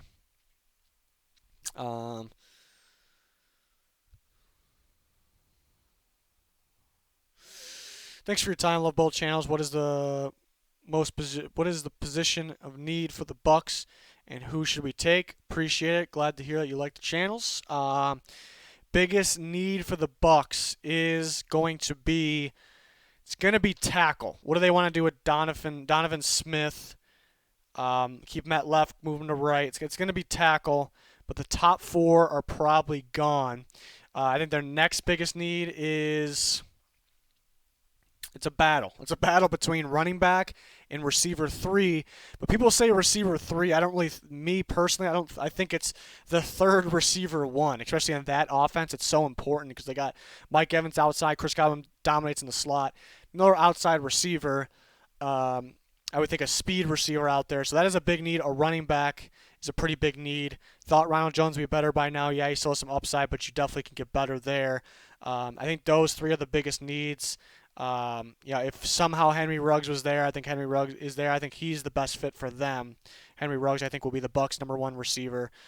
That's why I like the idea that I thought of, rank the receivers based on the team, because I think there are a lot. I think the Bucks, I think they would like Ruggs the best, which would make sense. Can't disagree with that. Offensive line, they would love any of those top 4 guys, any of them.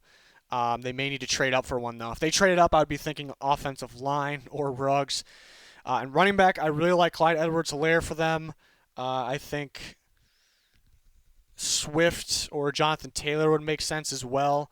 Um, but yeah, who you should take in the first round is a pick 14. It's a tough question because who's going to be there? If let's say if Ruggs is there and it's not going to be possible, but if Ruggs is there and Andrew Thomas, then you got a situation. Which one do you take? Um, you probably have to take Andrew Thomas if those four linemen are gone and Ruggs is there, you take Ruggs. If the receivers are gone and then the lineman's there, you take the lineman. Yeah, so it depends on who's on the board. Maybe a trade back. If everybody, it's possible the four offensive linemen and the three receivers are gone. Maybe a trade back, gather more picks. It's not like they have a whole bunch of needs though. So do they need more picks? So another one, interesting to see what they do. Um, did you like Pat Shurmur play calling when he was the offense coordinator for the Vikings? I did. I definitely the most recent best play caller for the Vikings for sure. Um, DiFilippo in 2018 was a complete disaster, And Stefanski this year, I liked the playbook. I just didn't like the play calling a lot. I think there was a lot of fear of taking shots, and people put that on Cousins, but it was the play calls because you can see when he was hitting the check down versus the play design was throwing the ball to Cook behind the line of scrimmage. They did too much of that. It was good. Teams caught on, and that's why I think Diggs was really wanting to leave. I think a game like the Niners, just one example, like the Niners game in the playoffs, kind of stuck with them because they come out of the game, they start the game, run the ball, throw the ball to the running back. It's not working. Niners great defense, they're stopping it, and then let's take a shot. Let's take a shot to Stephon Diggs, our big time playmaker. First shot of the game, touchdown, big time play. Looked like it was easy for him and Cousins. Looked like it was easy. The Niners are starting to move the ball. They're starting to score points. We need to do that. We need to do more of that. No, they're running, to throw the ball to the running back. We didn't see a shot to Diggs or anybody until the game was over. Game was over, early fourth quarter. Felt like it was already over. That it was. I think Diggs is pissed about that. Like, we need to take more shots because I'm good enough to get the shots, and you're just stupid not to. So that was kind of my problem with their play calling last year. I think the offensive line scared them now. They didn't want to get Cousins killed, but playoff game. Worth the risk. Let's see. I saw a good one, and chat moved by itself. Would Ravens be tempted to take Ruiz in the first round to replace Yanda? I think they'd be tempted, but it's a little risky because Ruiz played mainly center, but we're confident he can play guard as well. They'd be pretty tempted. I think Lloyd Cushenberry is a really good fit at guard. He played center. He played a little bit of both in his career. I think he would be a good guard in that scheme. So that actually could be a guy, if they stayed put in the end of the first and took somebody else, or they trade back early second, they can take Cushenberry, or they take somebody in the first, trade up with the second because they have a couple picks, of course, and take Cushenberry. I think that'd be solid right there. I think it's just a good fit because I could see Cushenberry because the Ravens run a gap scheme. It's a man blocking scheme with their offense with Lamar Jackson, Mark Ingram. Difference, the zone blocking, you kind of mirroring guys, getting them outside, getting the holes open on the outside, and then straightforward blocking in terms of the man blocking scheme for the most part. You're going forward. So I think Cushenberry would be good in that scheme at guard. Just a feeling, just based on what I saw from him. Not saying they're going to take him. What safety should the Bears target in the draft? Yeah, they need one for Eddie Jackson. Let me get some water. They definitely need one. Haha was not good last year. He was not good. Eddie Jackson had too much of responsibility back there. Just couldn't play his game because he was trying to play both positions game for the most part. So the strength of this class early for like day one impact is even like second round is free safety, which I think Eddie Jackson thrives in. So they need more of the strong. I think Xavier McKinney will be a good strong. I'm a little lower on him than everyone else. But he would be good for the Bears if he was there. I don't think he'll be there, though. Winfield I view as free because he's more of a playmaker in the back end, but he can play the strong, and he can play with Eddie Jackson, and they would be better than last year, so that's a possibility. Um, do they go Kyle Duggar if they want to?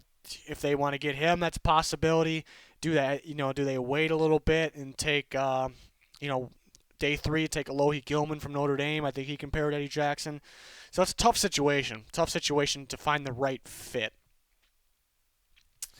Best fit for the Vikings to pair with Thielen, Mims, or Rieger. I like Rieger. What do you think?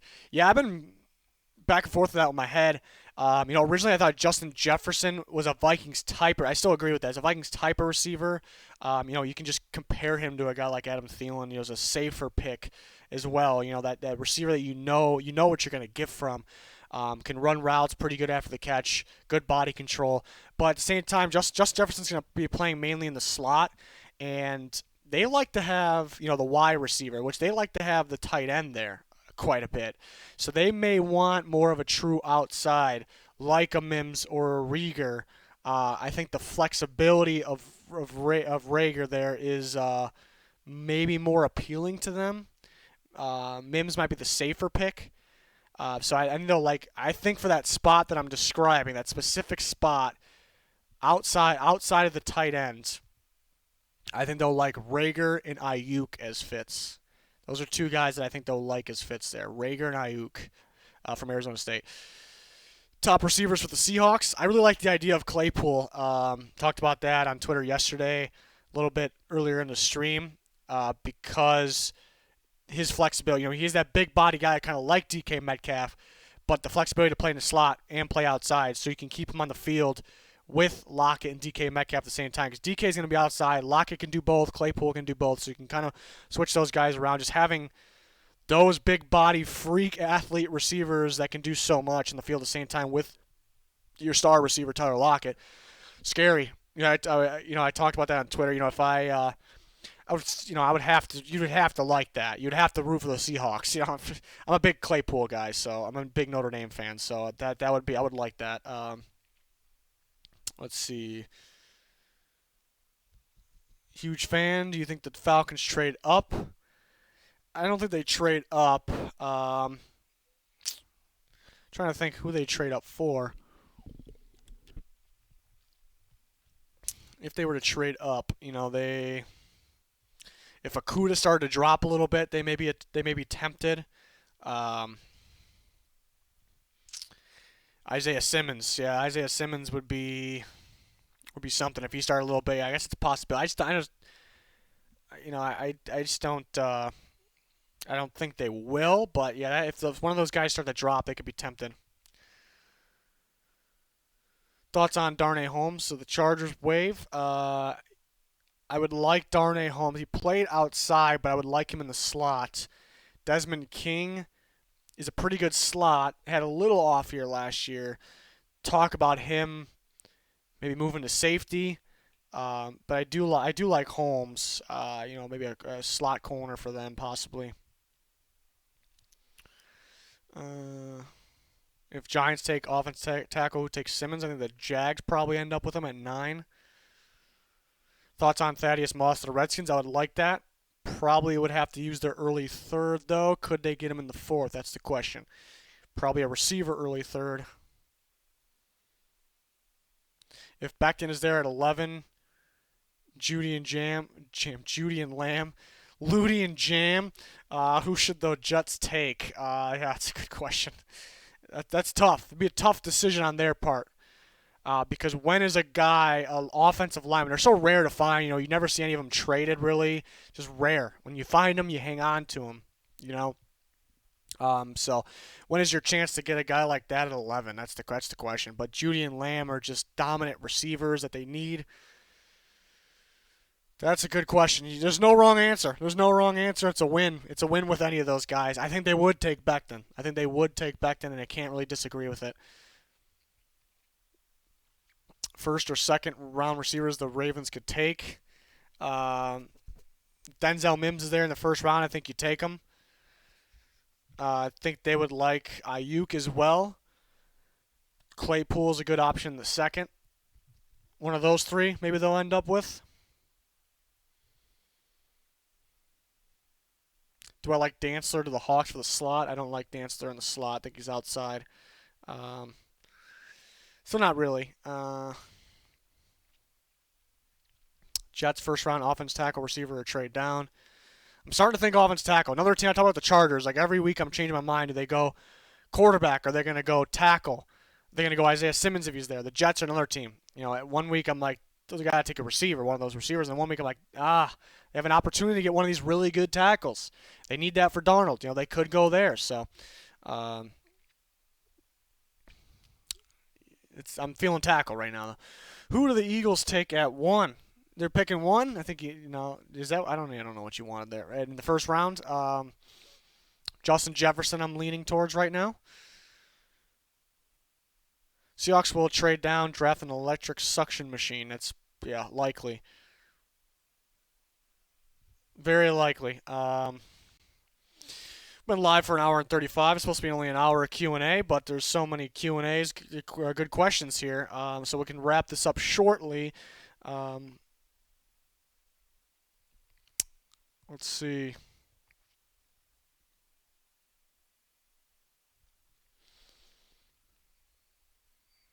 Can Desmond Trufant be a good replacement for Slay? I think so. I mean, he's not going to be Slay, but I think he's still got upside. I think he's still solid. Bengals at 33. They could go pass rusher. They could go offensive lineman. I think Panthers pick Simmons over Brown. I wouldn't be against that. I just think Brown's like the easier plug-and-play fit. Will Simmons fit the 3-4? I don't think the Bears trade up for Herbert. I think they're set with Foles and Trubisky. At least I think they are. But I mean, I like Foles. The ceiling for Jordan Love. Ceiling is... Man, what's the ceiling? Trying to think of current quarterbacks right now. Ceiling is in their talent level. Maybe it's a pretty high ceiling. That's probably unlikely. But Matt Stafford's probably the ceiling. Do you prefer Queen or Murray? Talked about that a little bit. I'm back and forth on those. It depends on the team. And the reason I'm back and forth is because Queen is probably overall the better inside linebacker slightly, but Murray has this other part to his game where he can line him up on the edge. He's going to be a really good blitzer. I mean, you almost can line him up as a pass rusher if you want to at times. So Murray has more to his game. Queen is almost more pro-ready at the inside linebacker position specifically, but he also has upside because he's only played the position for a couple years, came in as a running back. Gage Camplin, keep up the great content, brother. Appreciate it. Will do. Always pumping out the content. Concerned with Mims getting handsy at the corners at the NFL level? Not really, because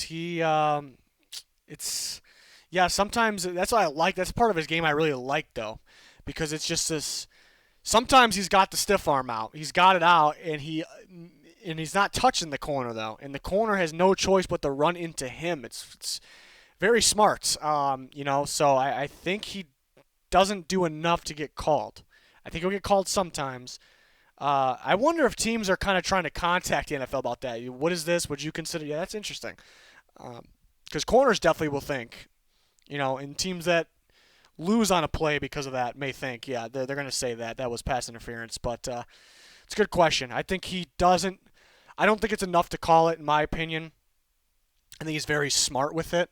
He will get called at times. Depends on the officials.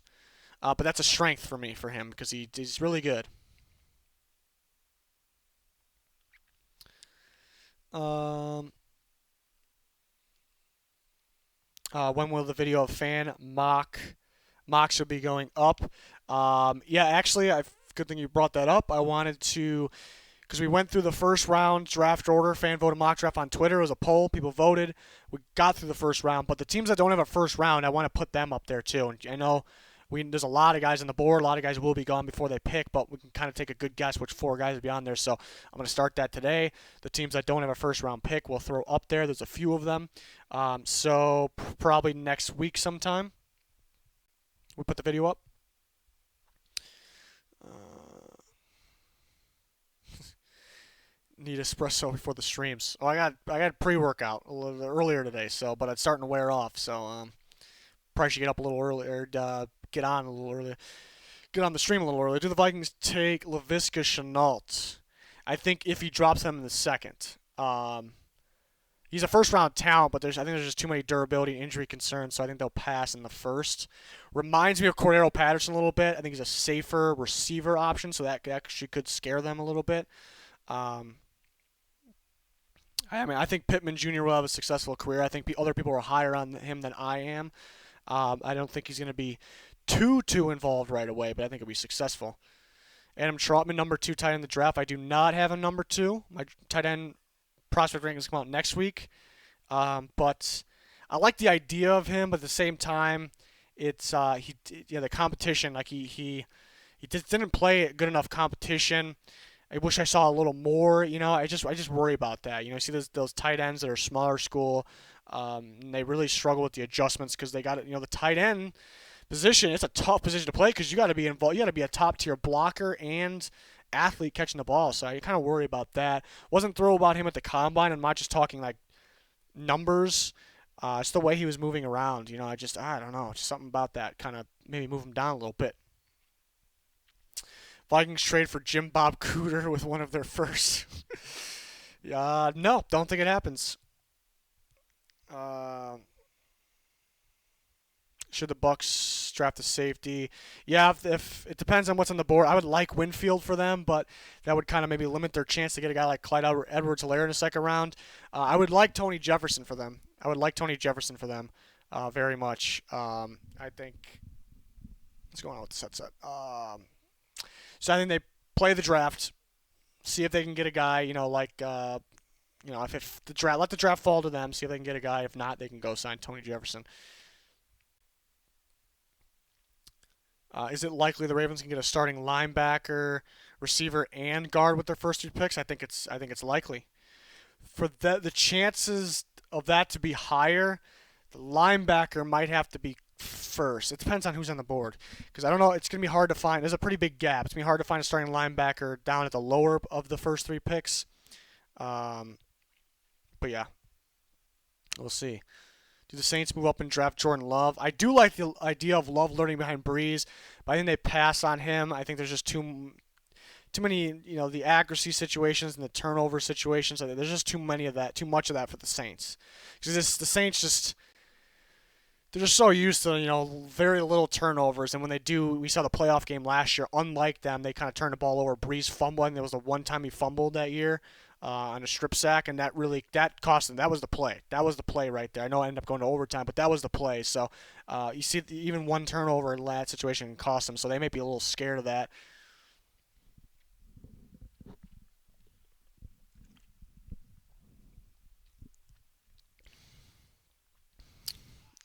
Gage Camplin again, $2. It's a madman. Early Super Bowl pick. People are getting pissed at me because I'm on the Bucks train. I like the Bucks. It's not just because of Brady. Brady makes a significant impact, though, but I just like this Bucks team. I just like it all the way around. I'm going to pick the Bucks with the Chiefs. I think I like the Bucks defense is underrated. It's going to be a lot better than people think. It's underrated. It's on the rise, but they would have a problem with the Chiefs offense. I know it's boring picking the Chiefs back to back. So right now, way too early stage. Schedules, draft, injuries will all matter, but we'll say Chiefs over Bucks for right now. Cole Mcdonald, quality backup or a starter a few years down the road. It's a guy that has a lot of upside.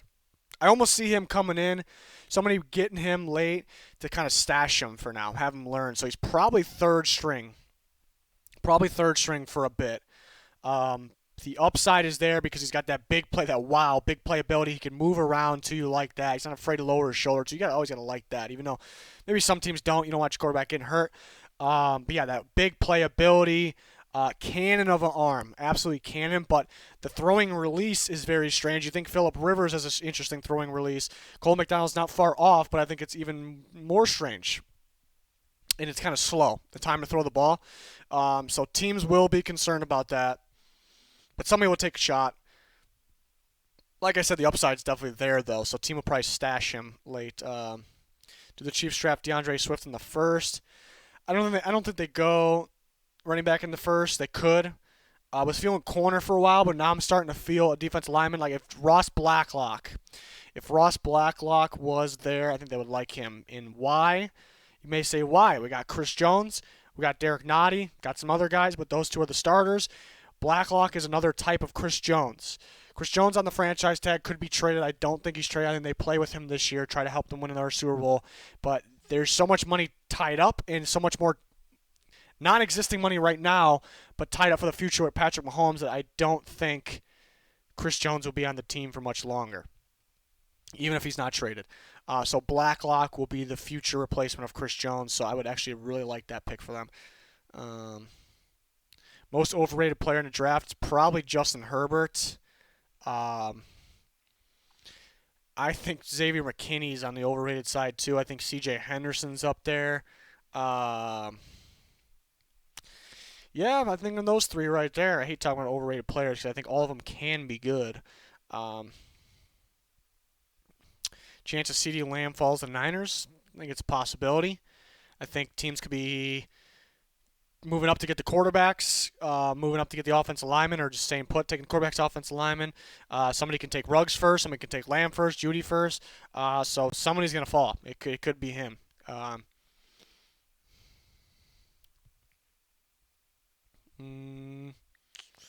What defense do you see Kenneth Murray fitting into the best? I like him with the Patriots. I like him with the Saints. I like him with the Dolphins. I like him with the Broncos. Maybe the Titans, too. I don't think the Titans take him, but Michael Satches Jr., if you, the Saints GM, give Miami 5 round for Rosen, yeah, I would like Rosen behind Breeze. Good situation finally. Yeah, it's good. Yeah, I like that. Rosen to the Saints for a 5th. Makes sense to me. You might actually be able to get him for a little cheaper. I think Miami would definitely do that, but at the same time, do they really need other picks? But maybe they want to load up for next year. A 5th for next year. That actually could make sense. Where did you attend elementary school, and what did it say? Did you rule the yard? I feel like that's somebody I know messing with me right now. So we're not going to answer it. The chance Ravens take Jalen Hurts if he's there in the 3rd round, I don't think it happens. Texans trade Deshaun Watson for a 1st next year and tank for Trevor Lawrence. Don't think so. I think the reason they're hesitant to spend big money on guys like DeAndre Hopkins is to save the big money they're going to need for Deshaun Watson. If the Niners trade out of their 2nd first-rounder, what's the return likely to look like? I mean, it depends where, too.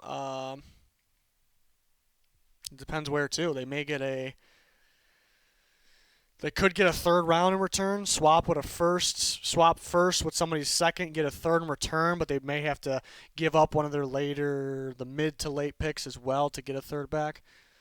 Thoughts on Troy Dye? I like him at weak side, outside linebacker in a 4-3. Very, I think he's like a safe player, which you're going to get. He may be a little undersized, wish there was a little more strength on him. But I think he does everything at a pretty solid level. There's really no flaws to him besides you wish there was a little more strengths on him. So I think like a safe pick, not a guy that's going to wow. Probably 4th round. Is it real that Rager ran a 4.28 as pro day? Stopwatch, yeah. I think you look at Cam Dantzler. They said he ran in the 4.3s. I don't know. It seemed like I was trying to just judging it myself, and then I kind of remember what I saw on tape. So Dantzler, I don't think it was 4.3s. I think he's more like tape says a 4.5 guy. Rager, though, that looked legit. Tape his earlier years said 4.2s. Now says about 4.3s. So 4.3. Stop watching me a little fast, and you guys maybe are a little generous. But I think he ran a 4.47 with the added weight, the heaviest he's ever weighed at the combine. That's plenty fast enough, and that shows how athletic, talented he is. So I'm gonna say it's close enough to legit. Thoughts on C.J. Henderson and the Falcons? I would hope they trade back a little bit. I'm not as high on Henderson as everyone else. The combination of being able to press, being physical, and the combination of all that with the athleticism, it's very appealing. Upside is there. Tackling is an issue, and people did get separation on him more than people think. Wish they would trade back a little bit to take him, but not the end of the world if they take him there. Thoughts on Anthony Jennings from Bama? Probably third round, maybe fourth. Lengthy guy, really good at pass deflecting, just needs more moves and ability to get to the quarterback. It's kind of the problem there. Comparison would be Nwosu with Anthony Jennings from the Chargers. I like that comparison.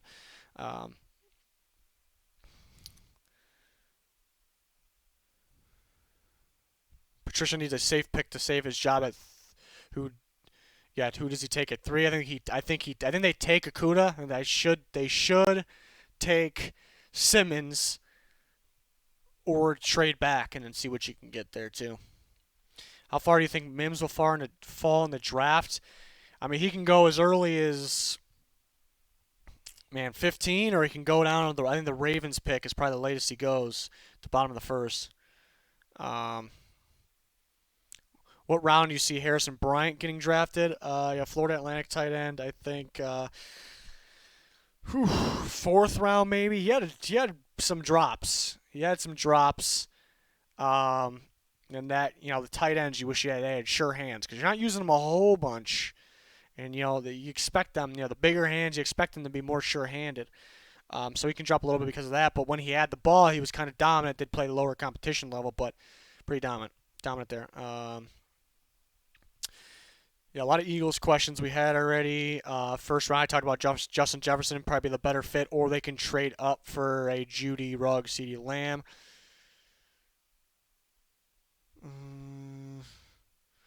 Gronkowski rumors. I didn't really hear. I heard somebody post a fake thing. He's not returning. Gronk's not coming back. Unfortunately, absolute dominant tight end. If available, thoughts on Zach Bond and the Packers? I don't think he fits. He fits at pass rusher for them, but it's not really what they're going to be looking for.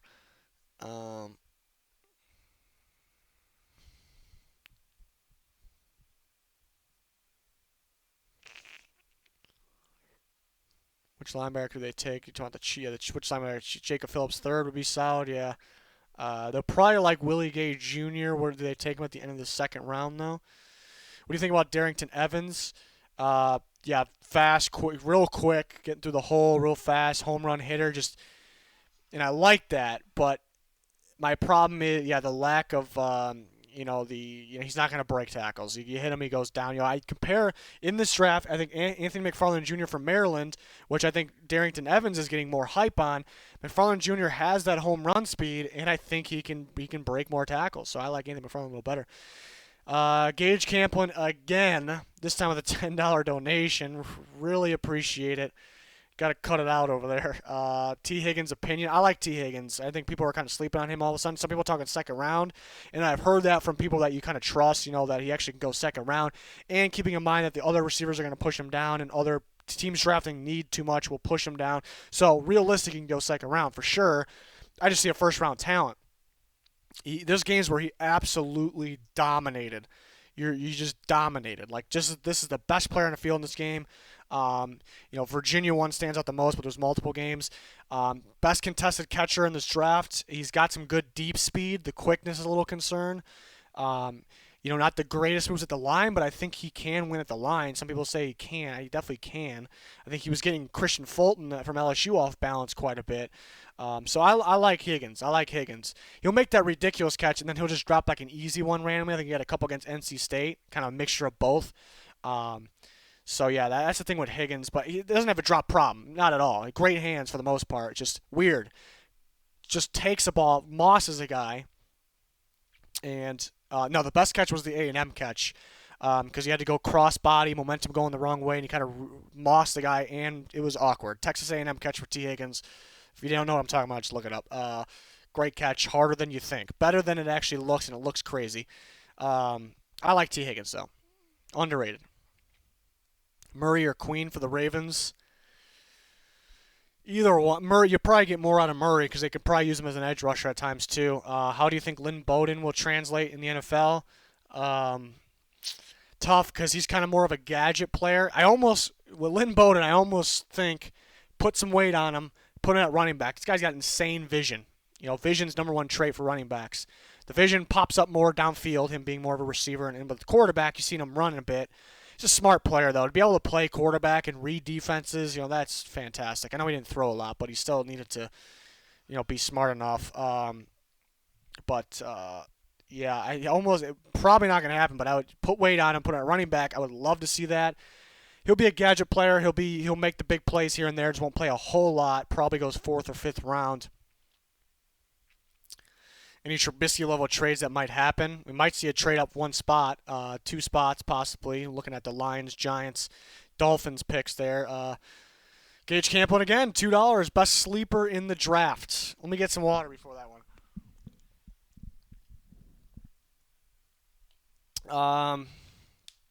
Best sleeper in the draft. There's sleepers throughout all the rounds. So many sleepers I can talk about right now. My first round sleeper, I really like Terrell Lewis, the pass rusher from Alabama. I think he is a first round talent all day long. The guy's an absolute freak. Pro Bowl upside, injury concerns. But people, when they talk about Terrell Lewis, they're not putting him down in the second round because of injury concerns. They're talking about his talent. I just don't understand what people are seeing. So I think he's kind of that first round sleeper. You can put Julian Okwara, the pass rusher from Notre Dame, right there with him. That could possibly drop the second. Another Bama guy, Trevon Diggs. He's my number 2 corner. People are sleeping on him a bit. Let's see. I think Clyde Edwards-Helaire, because he's my number 1 running back. Not too many people have that at all. So I think he's a sleeper, kind of second round. McTelvin Agim from Arkansas, defensive lineman. I think he'll be a really good 3 technique in the NFL. He's not really getting any talk at all. I think he'll go 3rd round probably. And you start to look deeper. Darnell Mooney from Tulane, the receiver. I think he's another Henry Ruggs. He's just a later round Henry Ruggs. Darnell Mooney, undersized, super fast, and he can go up and catch the ball. It's pretty impressive. So yeah, guys like that. There's a long list of sleepers. Trying to think of any more really good ones. But those are the main ones top of my head for throughout the draft. Number 1 corner. Okudah is my number 1 corner. I got Diggs too. But yeah, Okudah's everyone's number 1 corner. But I like the group because there's a long list of them that can make an impact right away. But I don't know if there's any that just tell me they're going to dominate or be that much of an impact right away. Let's see. Cleveland Farrell's not a bust. He'll be just fine. Just should have picked Josh Allen still, but he's definitely good. Don't think the Ravens would take a running back in the first. I can look like an idiot if they actually do it. I don't understand. There's a random mock drafts you see that have DeAndre Swift to the Ravens, and I just do not see it. For the obvious reason of them probably shouldn't be taking a running back in the first because there's going to be a better player available, and it's not that much of a need. But I don't think he fits at all. I don't think DeAndre Swift fits at all with that scheme, that blocking scheme. DeAndre Swift Georgia mainly ran outside zone anyways, but he really only dominated in zone, and the Ravens run a gap scheme. So I just don't see that. I would say the people that mock DeAndre Swift to the Ravens just don't know their stuff, don't know enough of their stuff. But if it happens, some more surprising things in the NFL draft, then I guess I look like an idiot, but I'm going to stand by it. It doesn't make sense to me. I'm going to stand by it no matter what. Just don't see it happening at all. Starting to lose my voice here. Too much talking. Let's wrap this up. Any last questions? Really appreciate everyone for their good questions and all those donations. Really appreciate everyone else being generous. Kyle Murphy, late round sleeper. Yeah, I think he'll be drafted for sure. I'm trying to think what round. Probably. It's funny because Kyle Murphy's in this draft, and we did a skit last year, a draft skit, and Danny played played Roger Goodell, and we purposely wanted to butcher a name. So at the first pick, the Cardinals took Kyle Murphy, he called him, and now there's a Kyle Murphy in this draft, so that's pretty funny. We always joke around and call Kyler Murray Kyle Murphy just for that reason, too. Um, but yeah, last year's draft skit was hilarious. Will we be able to do one this year? That's the good question because quarantine's slowing us down here. But yeah, Murphy should go late, 6th or 7th round. Gage Camplin donated again, $2. He's all over the place donating to the channel. Really appreciate the support. Most overhyped player, Herbert. Justin Herbert, definitely up there. Jonathan Taylor, definitely up there too, because there's, I think from the fan perspective, the viewer perspective. And when Jonathan Taylor ran for this many yards, he was dominant. Wisconsin was good because of him. Yeah, all agree. I would agree with all that. But I think overhyped. They don't not really recognizing the weaknesses, and I think people just expect him in the first. I don't think he's going to go in the first, but yeah. So Herbert, Taylor, guys like that, probably overhyped. I think that's going to wrap it up. Love your channel, Coach. Where you're asking what the Colts will be doing in the draft. I think they'll target a future quarterback and receivers. Receivers is the main thing. Could get a pass rusher after that, another pass rusher for the future. Trying to think. I think that's the key 3 points right there. I would like to hope we get an NFL season. I think we do. Was T. Higgins even the best receiver on his team? Yeah, Justin Ross, pretty good. But the way I think T. Higgins was. And I think that the way Clemson played and who they targeted and the plays they went to and the big moments, I think they kind of said that too, that Higgins was biggest boom or bust player that isn't a quarterback. I'd probably say the guys that have the injury concerns again. We have the Terrell Lewis, Lucas Nang from TCU. I think could be a dominant right tackle, but was injured this year. But boom or bust without the injury. Grant Delpit's a good one. He's instinctive, so instinctive. Play recognition's through the roof. He's a playmaker. Size, I guess. He's gonna get run over and he's gonna miss tackling. So. Where are the goods at? How high are the goods? How high are where are the lows at? So Grant Delpit would be a good one.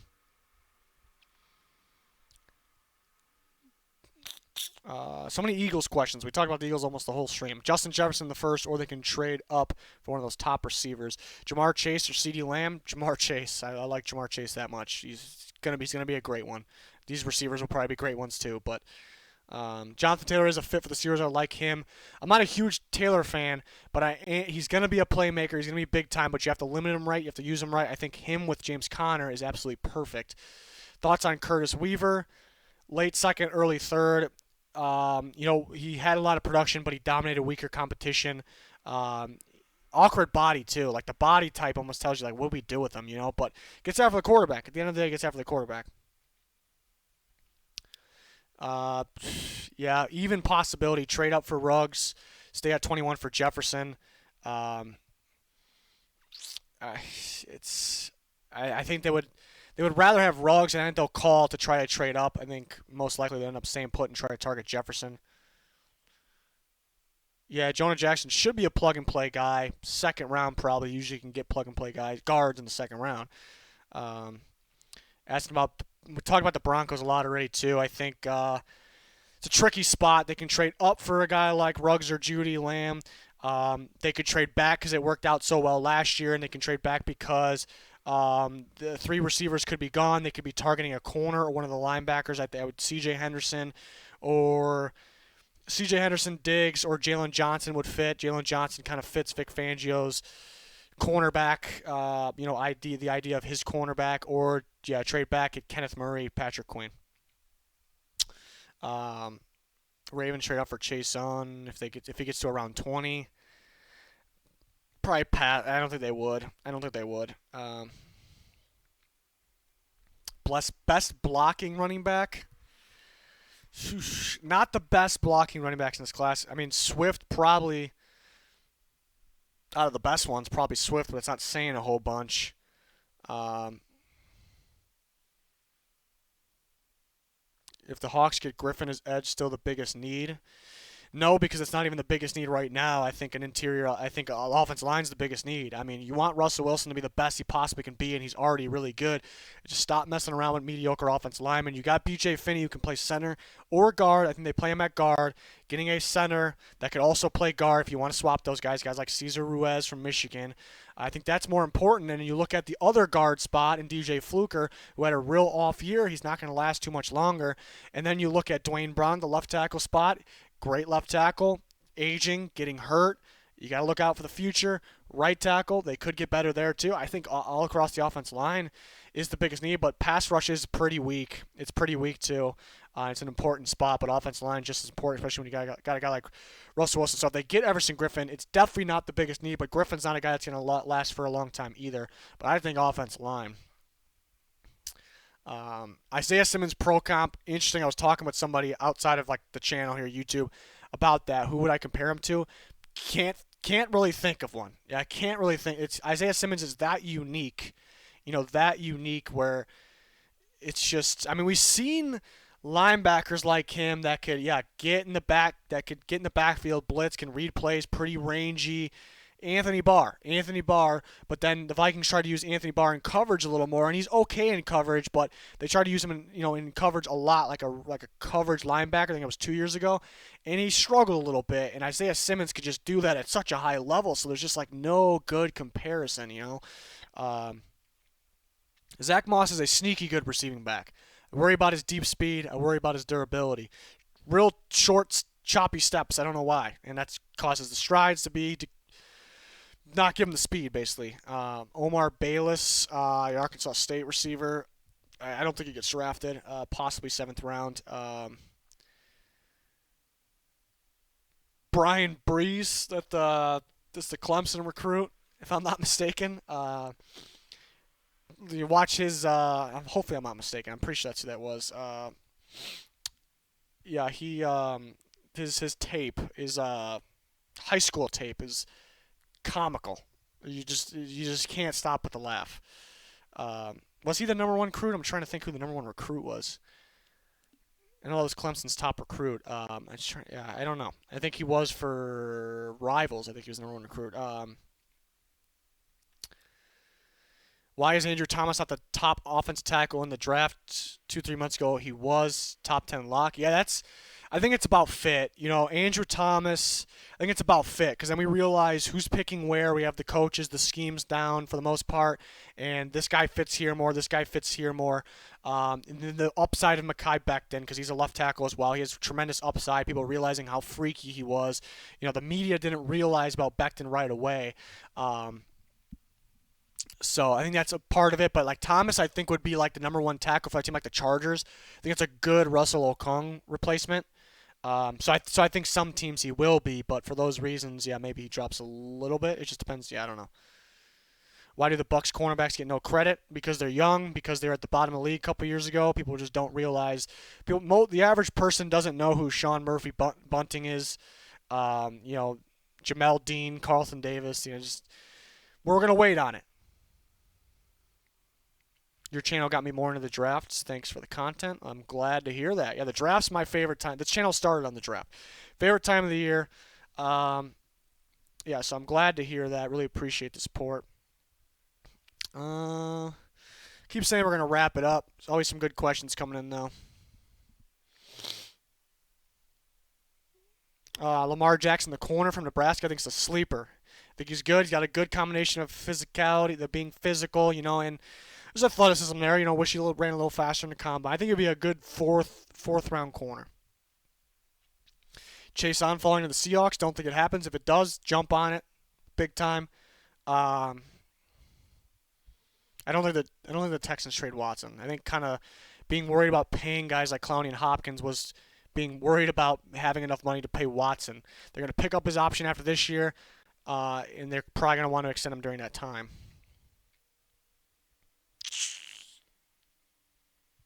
Biotish would be a good option for the Seahawks late second, or if they want to move around a little bit, maybe early third. Don't think he's the best center in the class, though. I think Cesar Ruiz is the best center in the class. Saints' biggest need, complete team, so they don't have a bunch of needs. They do need a future quarterback pretty bad. Taysom Hill, I think, is a hell of a football player, impact to their team. I don't think he's the franchise quarterback, so that's a pretty big need. But like day one need, like who's going to help right now? Probably another outside linebacker. I do worry about the health of their D-line. Edge and interior, looking at guys like Davenport and Rankins. They've got beat up already in their young careers, so those are sneaky big needs, actually, for the Saints. But complete team, we know they're going to contend. Kobe Parkinson, yeah, sure-handed, big tight end from Stanford, definitely a sleeper. I'm losing my voice is getting out. We're giving out here. What round for Jordan Elliott's? Third round. I say third round for Jordan Elliott's. Saw somebody with the Michael Bennett comparison on him, and I like that. I like the Michael Bennett comparison, maybe a little more size to him, just a little bit. I donate you $1,000. Thank you very much. If Seahawks don't re-sign Clowney, who is the best edge for them, realistically, that would be there. They kind of. I keep talking about Julian Okwara. I'm higher on Terrell Lewis, but I think he's more of a 3-4. Okwara, I think, fits either. So if you want to take one there late in the first, it's Okwara. But I do think offense lineman is their biggest need still. Protect Russ as best as you can. Make him play the very best he can. So second round, I would like Bradley Anai a lot for them. End of the second round from Utah. Production, freaky strong hands and arms. P. Ryan will be fifth, probably sixth round for P. Ryan. Big playability, faster on the football field in the combine. Doesn't break a whole lot of tackles. Who should the Lions take at 3? I like Isaiah Simmons or trade back. Don't have a problem with Okudah, really. It's just I think he's really good. I just don't take a corner at 3. I think more of an impact from a guy that can get after the quarterback and do multiple other things. I don't know if they get a lot better with Okudah, even though he's good. He's real good.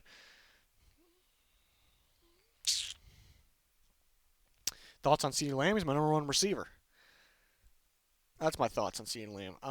Number 1 receiver, do-it-all receiver, safe pick.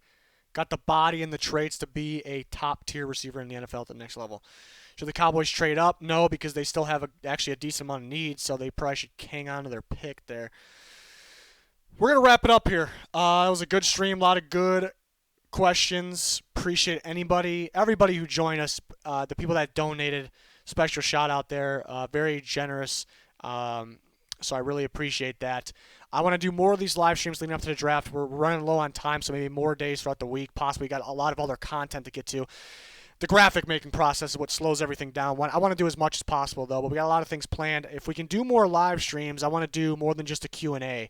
Maybe, I don't know if we have enough time, but I want to go like team by team, almost draft plan. I don't know if for the live streams we won't have the graphics for that because you get the graphics going into the videos every part of the week, so just trying to come up with as much as possible, within this short amount of time. But when is the draft? April 23rd. We'll be live April 23rd, day 1 of the draft. Right here on YouTube, breaking it down and everything. Instant predictions, reactions, instant grades. The videos, the day the draft, day 1 ends. That night I'll make a video with the winners and losers. The next morning I'll have the grades. I'll also have a mock draft for day 2. Day 2 ends that night. I'll have winners and losers. The next day I'll have the mock draft for day 3. So we'll be very busy. We have you covered, unlike any other channel. Nobody else does it. Nobody else in the world. So we got you covered. Hopefully you can join us for all those videos, the live streams. Please subscribe to both of our channels. If you do not follow that Twitter, that's the most important thing. If you love the content here, there might be more content without my voice or my face or with the graphics. There might actually be more content in words, I think there is, on Twitter. It is constant talk, polls, answering questions, debates, something interesting always comes up. Go follow that Twitter. There's a link in the description. That's going to do it for this one. Will we be live for day 2? Most likely not. We haven't decided yet. Day 1 will be live here. Live tweeting, though. The rest of the day is live tweeting. Just keep interacting with everybody, instantly grading. If I like this pick, it's an A+ pick. If it's a bad pick, I'm going to tweet it out. Most likely just a day 1 thing. But we'll see. We will see. Because a lot of the videos, especially live streaming, then going instantly and doing those videos, because it's multiple videos before day 2 starts, for an example. It's a lot. A lot goes into it. So yeah, hopefully you can join us for all that. That's gonna do it. I just keep seeing the bear down, the bear down in the chat. That's gonna do it. Thanks everyone for being